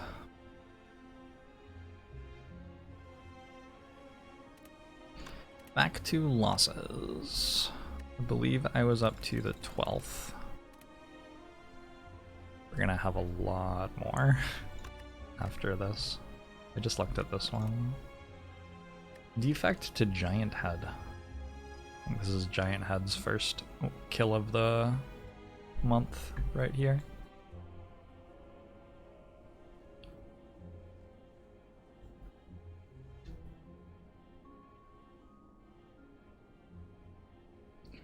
Okay, so Amplify Biased Cog, cool.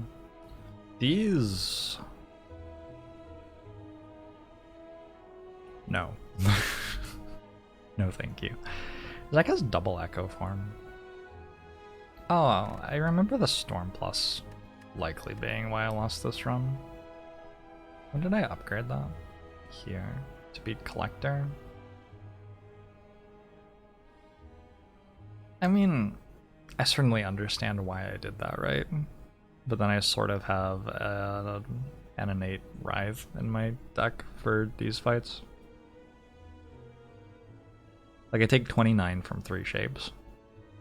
If my Storm isn't making it so I don't take 29 from 3 shapes, it's probably a bad card to have in my opening hand.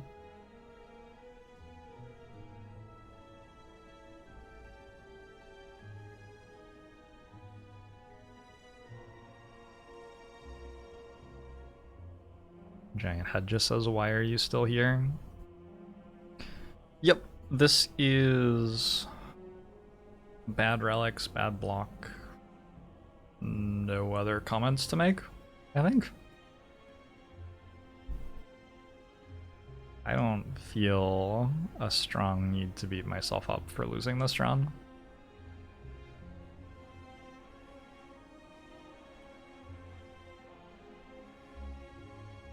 I've taken Seek over Echo Form on floor 14.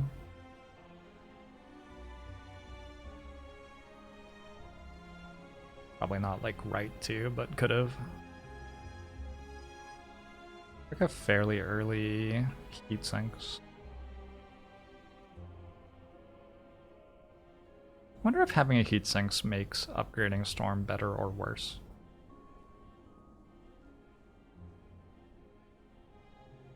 I guess it's gonna depend, as with everything. Health just plummets immediately in Act 3 and I die. Yeah, I mean, that's what's gonna happen when you have no relics. Do these relics do anything in combat? No. This sort of does. Very occasionally. Basically no.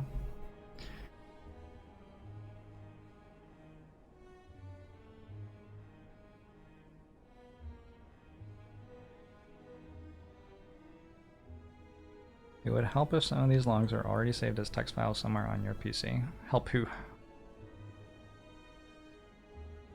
Like, there are text files for all of these runs, but that isn't helpful to me right now, so I'm not sure who it would help. Anyway.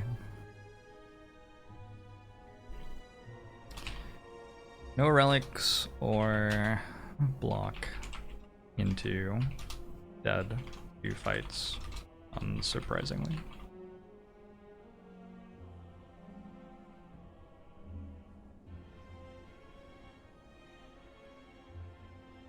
I've done 16 of my losses so far. Fuck. It's gonna take so long. In 2 hours? Oh no. Oh no. Alright, well, it's been interesting though, right? Man, I died to Slime Boss with Mercury Hourglass? That is upsetting. What is going on in this act, by the way?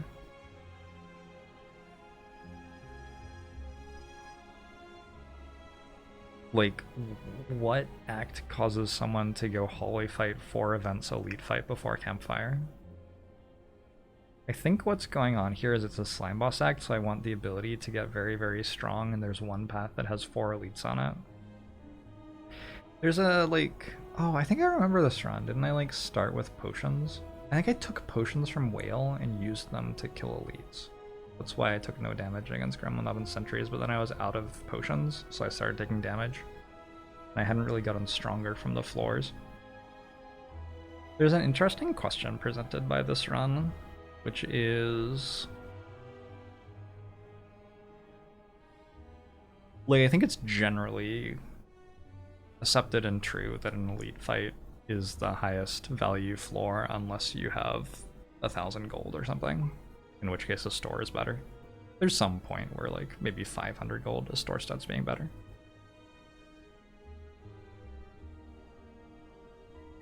But the question posed by this run is that still true if you are being forced to rest every other floor in order to actually fight these elites?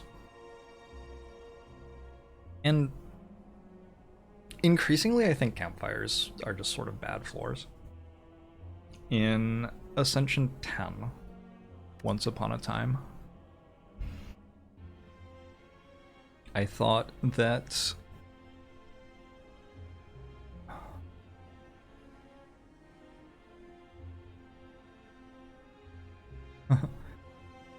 I thought that campfires were really good because upgrades were enough to win the run, which was true at the time.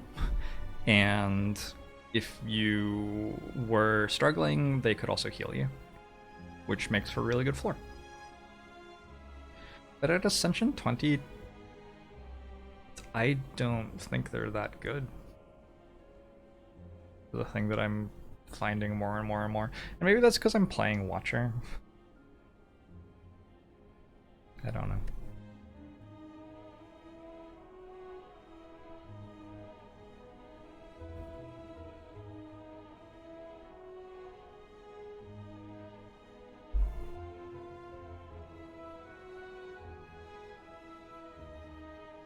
It's true for Silent though too. If you have to rest at a campfire in Act 1, it's not good. There are events that heal you for more than campfires do. Or maybe the same, I don't know.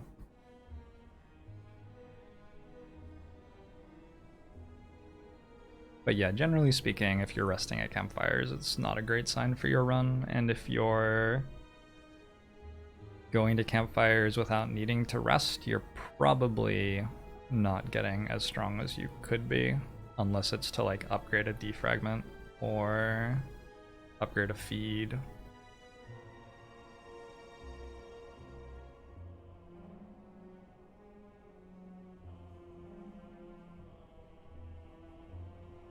Certainly not always the case that campfires are bad, but the strongest runs don't want them.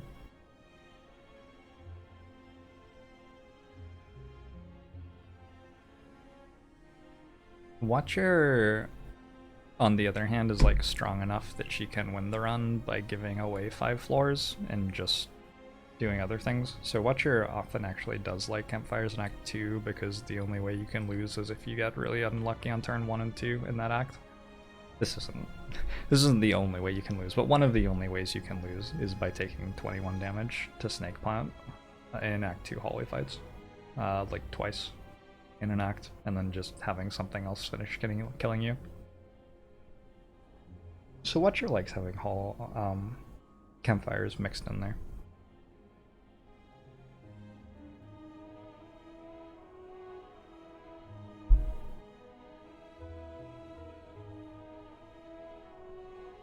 Another observation is that relics aren't that good against Slime Boss.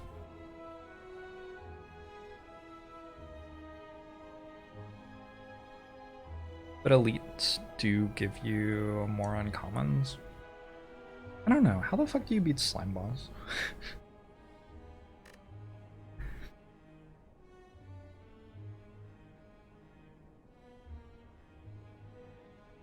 Maybe nobody knows. Silent, dead, floor 16. How do you beat Slime Boss as this character anyway? It's like, it feels so arbitrary and disconnected with your agency, whether you are offered things that are good against Slime Boss or not, and whether you are offered them in a way that allows your deck to survive Act 2 or not.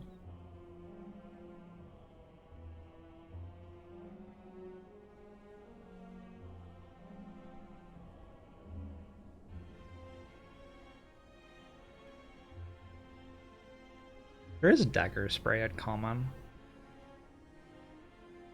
I remember there was a time when I thought that fighting lots of Holy Fights was good against Slime Boss, because if you're fighting lots of Holy Fights in Act 1, you are going to take more of the value commons to survive the Holy Fights anyway.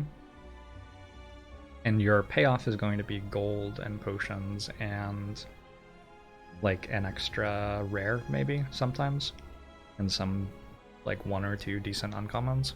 That's what you're getting out of fighting lots of hallway fights in Act 1. You're not going to get as many relics as if you go on this sort of elite campfire, elite sort of path. Or if you take question marks can give you relics too. But it's synergistic with what the Slime Boss fight requires. Like, you have to take unupgraded Dagger Spray because you have to be able to beat hallway fights which have multiple enemies in them. And then because you've taken the Dagger Sprays, your deck is better at killing Slime Boss. And also sometimes you will be offered a Skewer and a Duplication Potion, or a Noxious Fumes, or something like that. Or 1,000 Cuts maybe. And you'll actually have a card that does do well in the Slime Boss fight.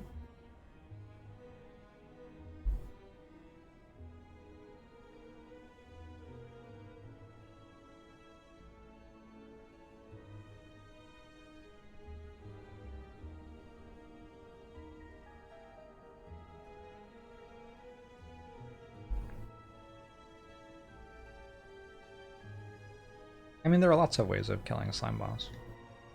If you just put every common attack you're offered into your deck, you'll probably win the Slime Boss fight.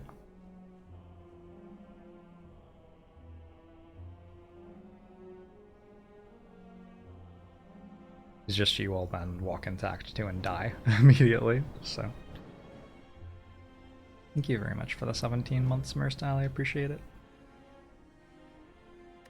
Alright, I don't know that I have anything further to say about that one. Feels like every loss is with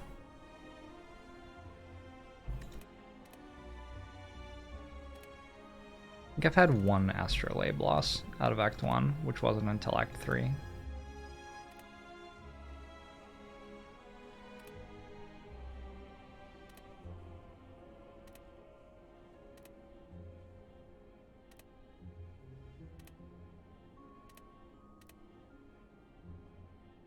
Oh, there's an Astrolabe loss. It's crazy to me how much...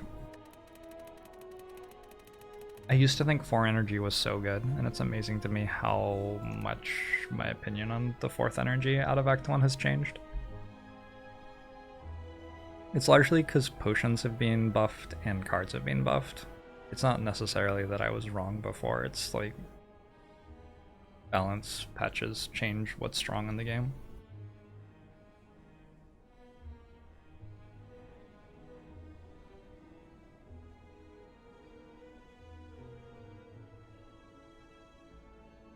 Why did I take Reprogram here?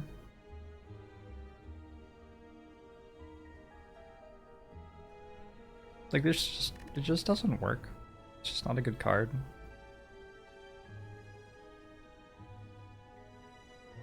I took it pretty early, right? Yeah, I took it there. So I'm like experimenting with forcing it for some reason in this situation. Did I already have a Hyper Beam from the whale, maybe?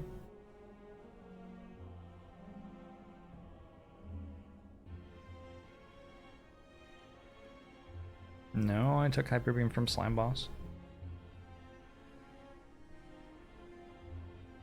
So I'm experimenting with like forcing it to work here. I remember this run, I took an extra 10 damage against a sentry that was very unlucky. Like, there were 4 cards which saved me, and they were all in the bottom 4 cards of my deck, and I drew 5 dazes. And those were the other 5 cards in the deck. That was sort of the idea. Like, it was an extra 10 damage to the sentry that was not very reasonable. I don't remember when that happened. I'm pretty sure that was this run. And then because of that, I had to rest here. And then I was down the Reprogram upgrade.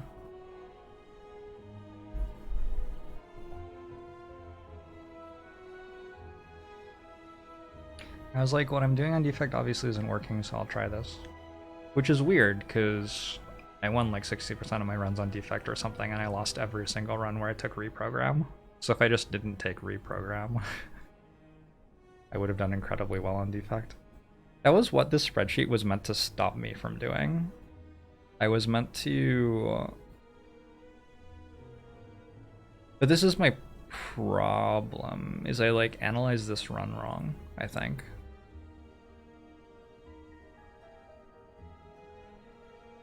And I analyzed this run wrong too. This run's just a throw, that's not my defect strategy being bad. And this one's also, like, this is just bad luck. And this one I misplayed. So, like...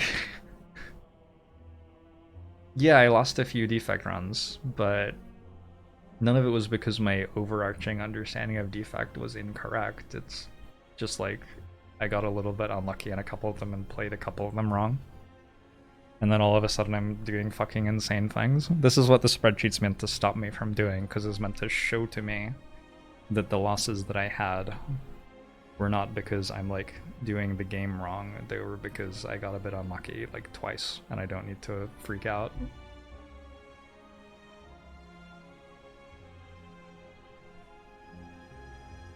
I quantify these things subjectively between 1 and 5. That's the answer. The numbers don't really matter that much. They don't really like mean that much. It's not that big a deal. Okay, so this is like, well, okay, it's a bad act 1. Bad act 1 with a bit of bad elite fight luck, but also losing my mind a little bit.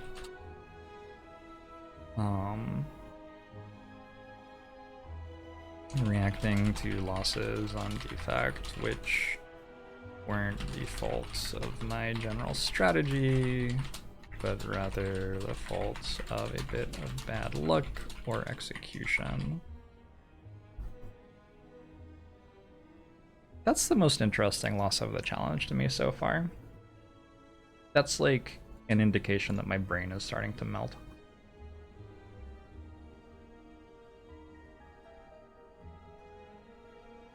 Is this the day that I tried to get 45 and 15?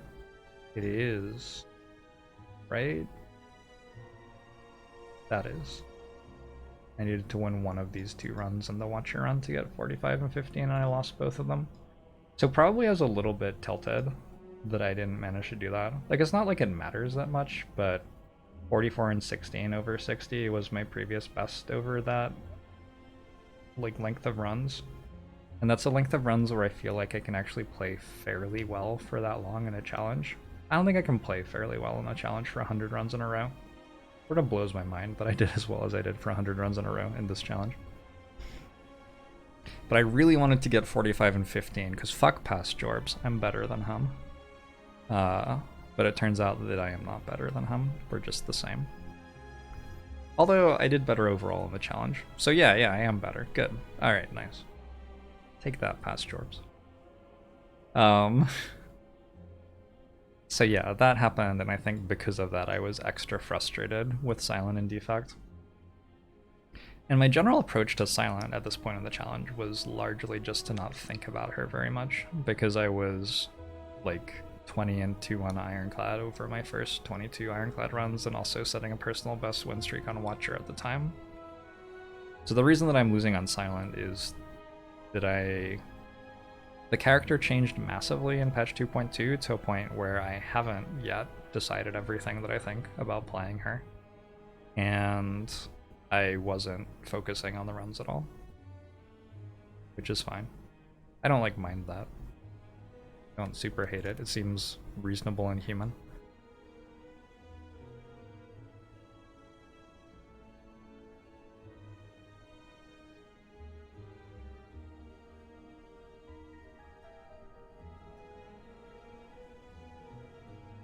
It looks like I'm starting to get close to the limit of perfect play given limited info. Ah, but you've only seen the first 60 runs of the challenge so far.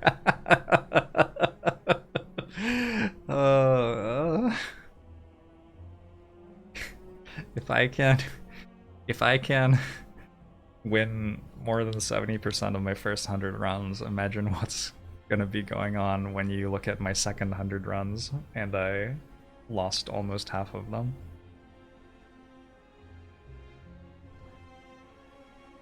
Cleave Thunderclap. Mexico stacked. Cleave Thunderclap. Spot weakness. Spot weakness I'm like okay with. Purchased a Sling of Courage. Okay. Transformed to Strike. Upgraded to Bash. I hate upgrading Bash so much. It's like very commonly correct, but it just... you don't want it to be correct. Like, if you get to upgrade something else, it's because you have something else strong going on in your deck, which is a real good thing. If you have to upgrade Bash, it's because the stuff you have so far just isn't great, which is unfortunate. So I started Spot Weakness, Sling of Courage, and then got Reaper as my first Elite Fight reward, and then lost the run in Act 2. That is insane. With an Orichalcum. How did I pull that off? That just doesn't even make any sense. I mean, I'm like full health going through Act 1. I took 35 from Scrap Ooze, but I could, so it's fine. So I got a tiny house as my boss reward at the end of Act 1. That probably didn't help, I'm going to guess. And then I gave my Burning Blood away for Naloth's gift. Why? I mean, the reason I did that is because I have Strength and Reaper, so I figured that the sustain would be okay and that the strength from the rares would make up for Tiny House not giving me any future output.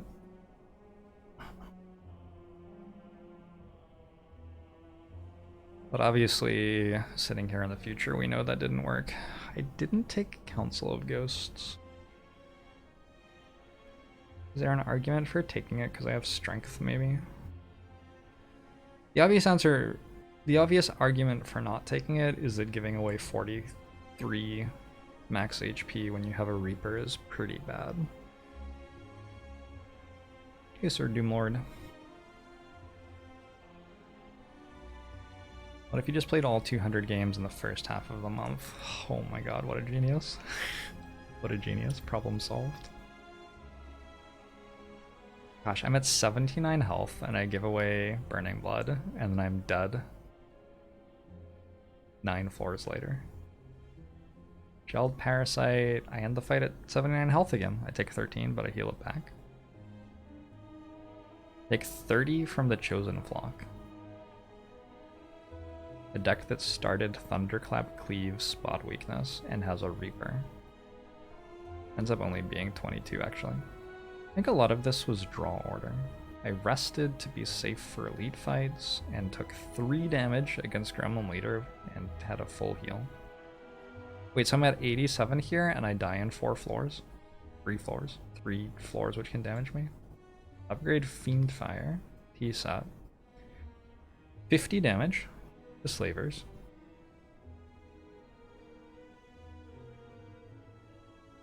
Yup.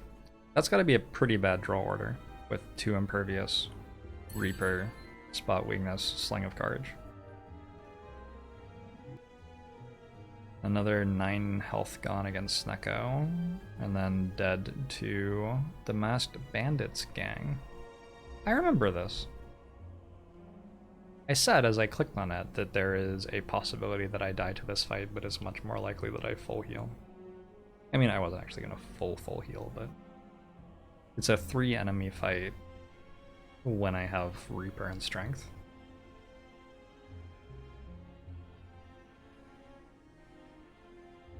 So at 10 months the algorithm, and then I died with 774 gold. And next floor was like a campfire into a store too, I remember. Maybe not exactly, but that general vibe. I thought about this run after the stream. I don't often think about runs after the stream is done. I usually like completely delete everything from my brain and go watch a movie or something, or go for a walk. But this run I actually thought about while I was on a walk after the stream, and I was wondering if... because I was on like a... is this actually how I lost my 11-0 Ironclad streak? It might be. Anyway, I was doing incredibly well on Ironclad for whatever reason. And when I'm in that sort of mode, I like to be able to focus on runs and make hard decisions correctly. And I was wondering if I weren't playing the challenge and I was taking my time and I was playing at like 90% plus instead of in the challenge I play at whatever percent I am, like 60%. I wondered if I would just give the gold away on this floor. 774 gold. I feel like objectively I have a fairly high chance to win the run if I have 0 gold on this floor, but I'm still alive.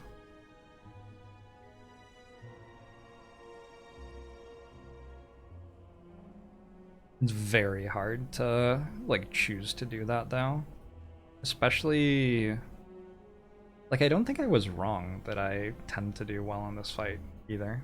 I have double Impervious, I have Reaper Spot Weakness, I have Orichalcum. I'm going into it with 28 health. God. I think I just got really unlucky.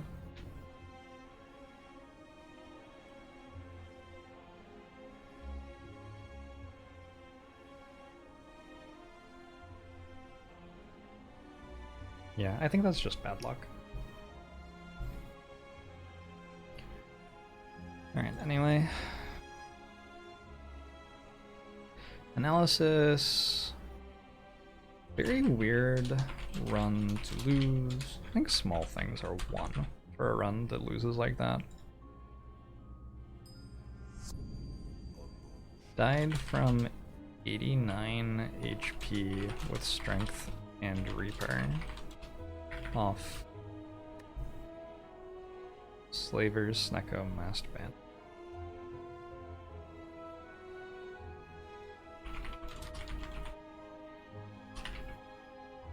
With double Impervious. Just very hard for that to happen. It's not the only run in the month where I sort of just died out of nowhere in Act 2. Well, Sar, thanks very much for the Prime. Sort of comparable variance to dying on turn 3 of the Heart fight, I think. In Act 2, you have the same sorts of losses. They'll happen over like 3 floors, though. You'll just like take 20, dead. And it's the same sort of thing where your deck usually does fine, but if you draw the wrong cards on turn 1 and 2, you take 20 damage. What turn did I die on this fight? Yeah, I died on turn 3.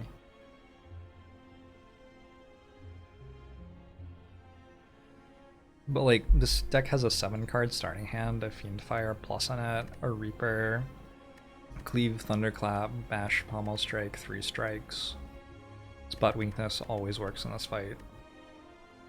And it only has 26 cards, yeah?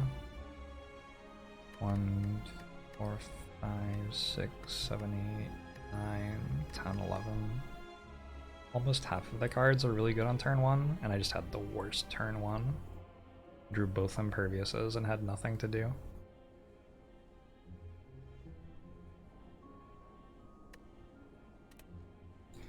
Alright, anyway, moving on.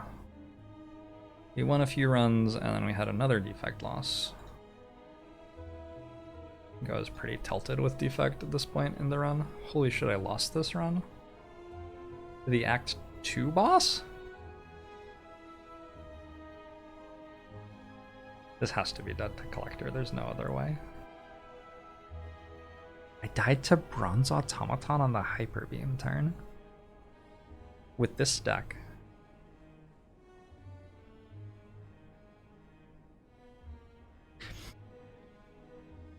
I did choose to upgrade Consume at 2 HP. Okay, it makes a little bit more sense now.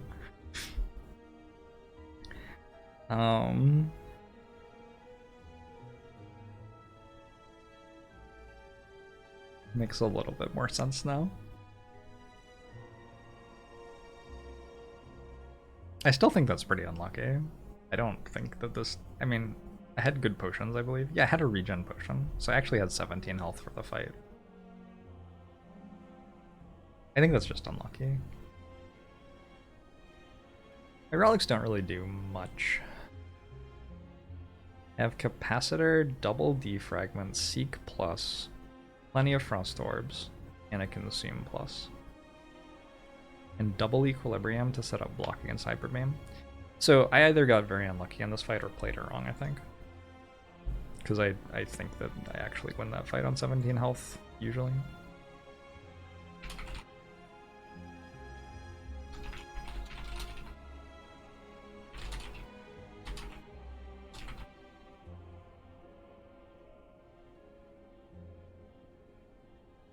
Okay. I'm not gonna, like, I'd have to watch the VOD for that one to really know, and I'm not going to right now.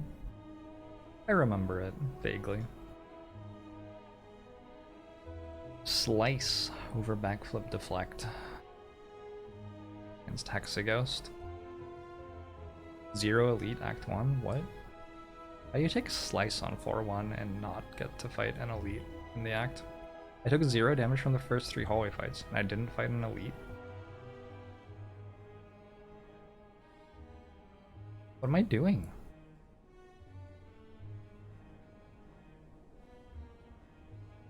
This must have been the weirdest act that has ever existed. I'm looking at the VOD for this.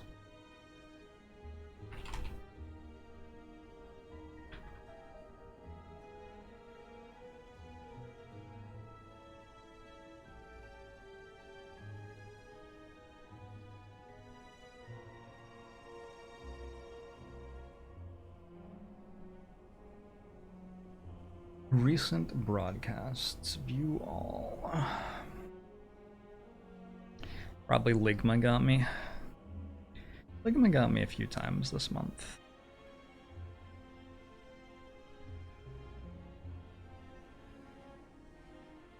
This is the 14th day of the challenge.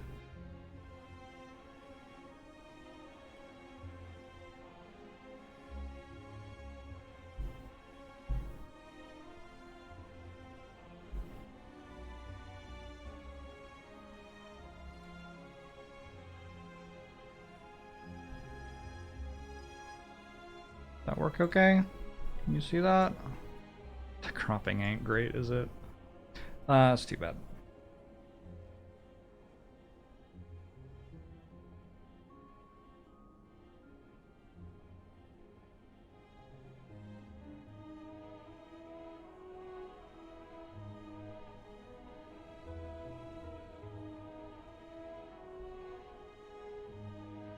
Man, I played a lot of Slay the Spire this month.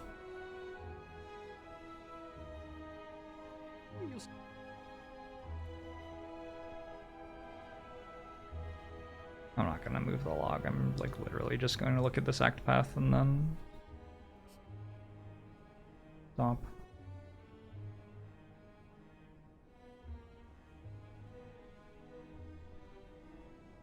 It isn't Slam Boss. Dude, what? Oh, it's a forced elite, and if I don't take the forced elite, I get this path. So I need to be able to take a forced elite on floor 6. But I can't.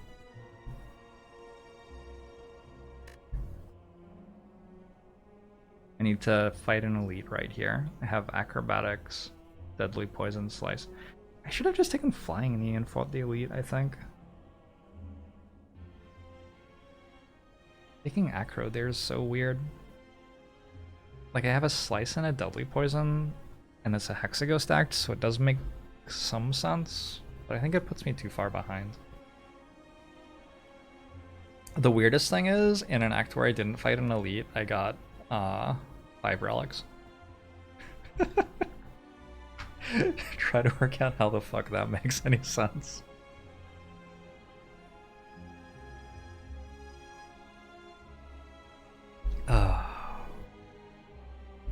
What a weird game.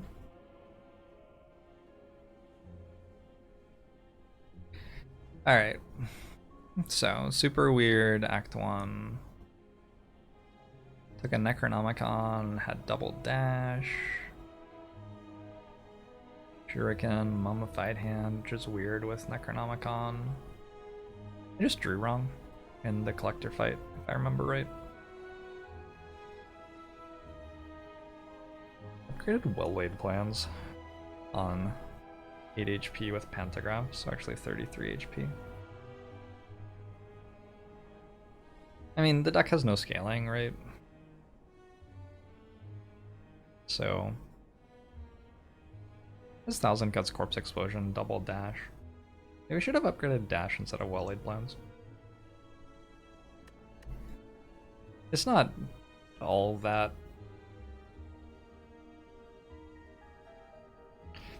It's not all that like shameful to die to collector with silence sometimes.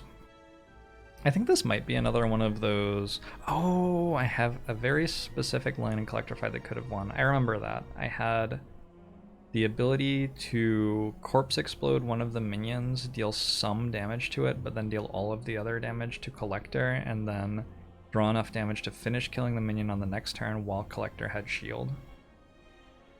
That was my line. And if I remember right, I actually drew the cards that would have let me do that. But yeah, like, going back to exactly what I was about to say before I read that, silent decks are sometimes just really complicated to play on turn 3, and turn 4 and turn 5. A deck like this is very complicated to play in the collector fight, and if I'm not going to spend enough time to play right, I can't feel bad about losing sometimes.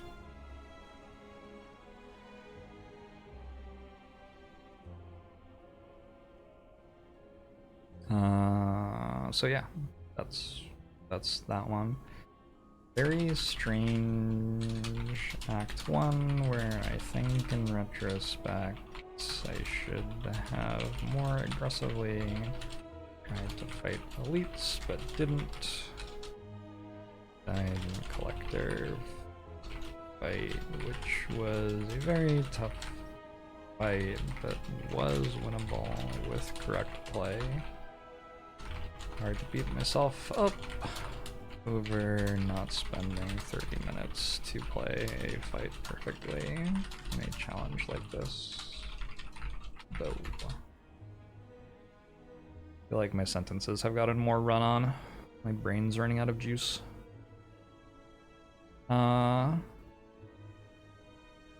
I think I will continue this. I like vibing with Spellcaster University for a bit though. I don't know if that sounds good to anybody else, but that sounds good to me right now. And I'll continue this another time.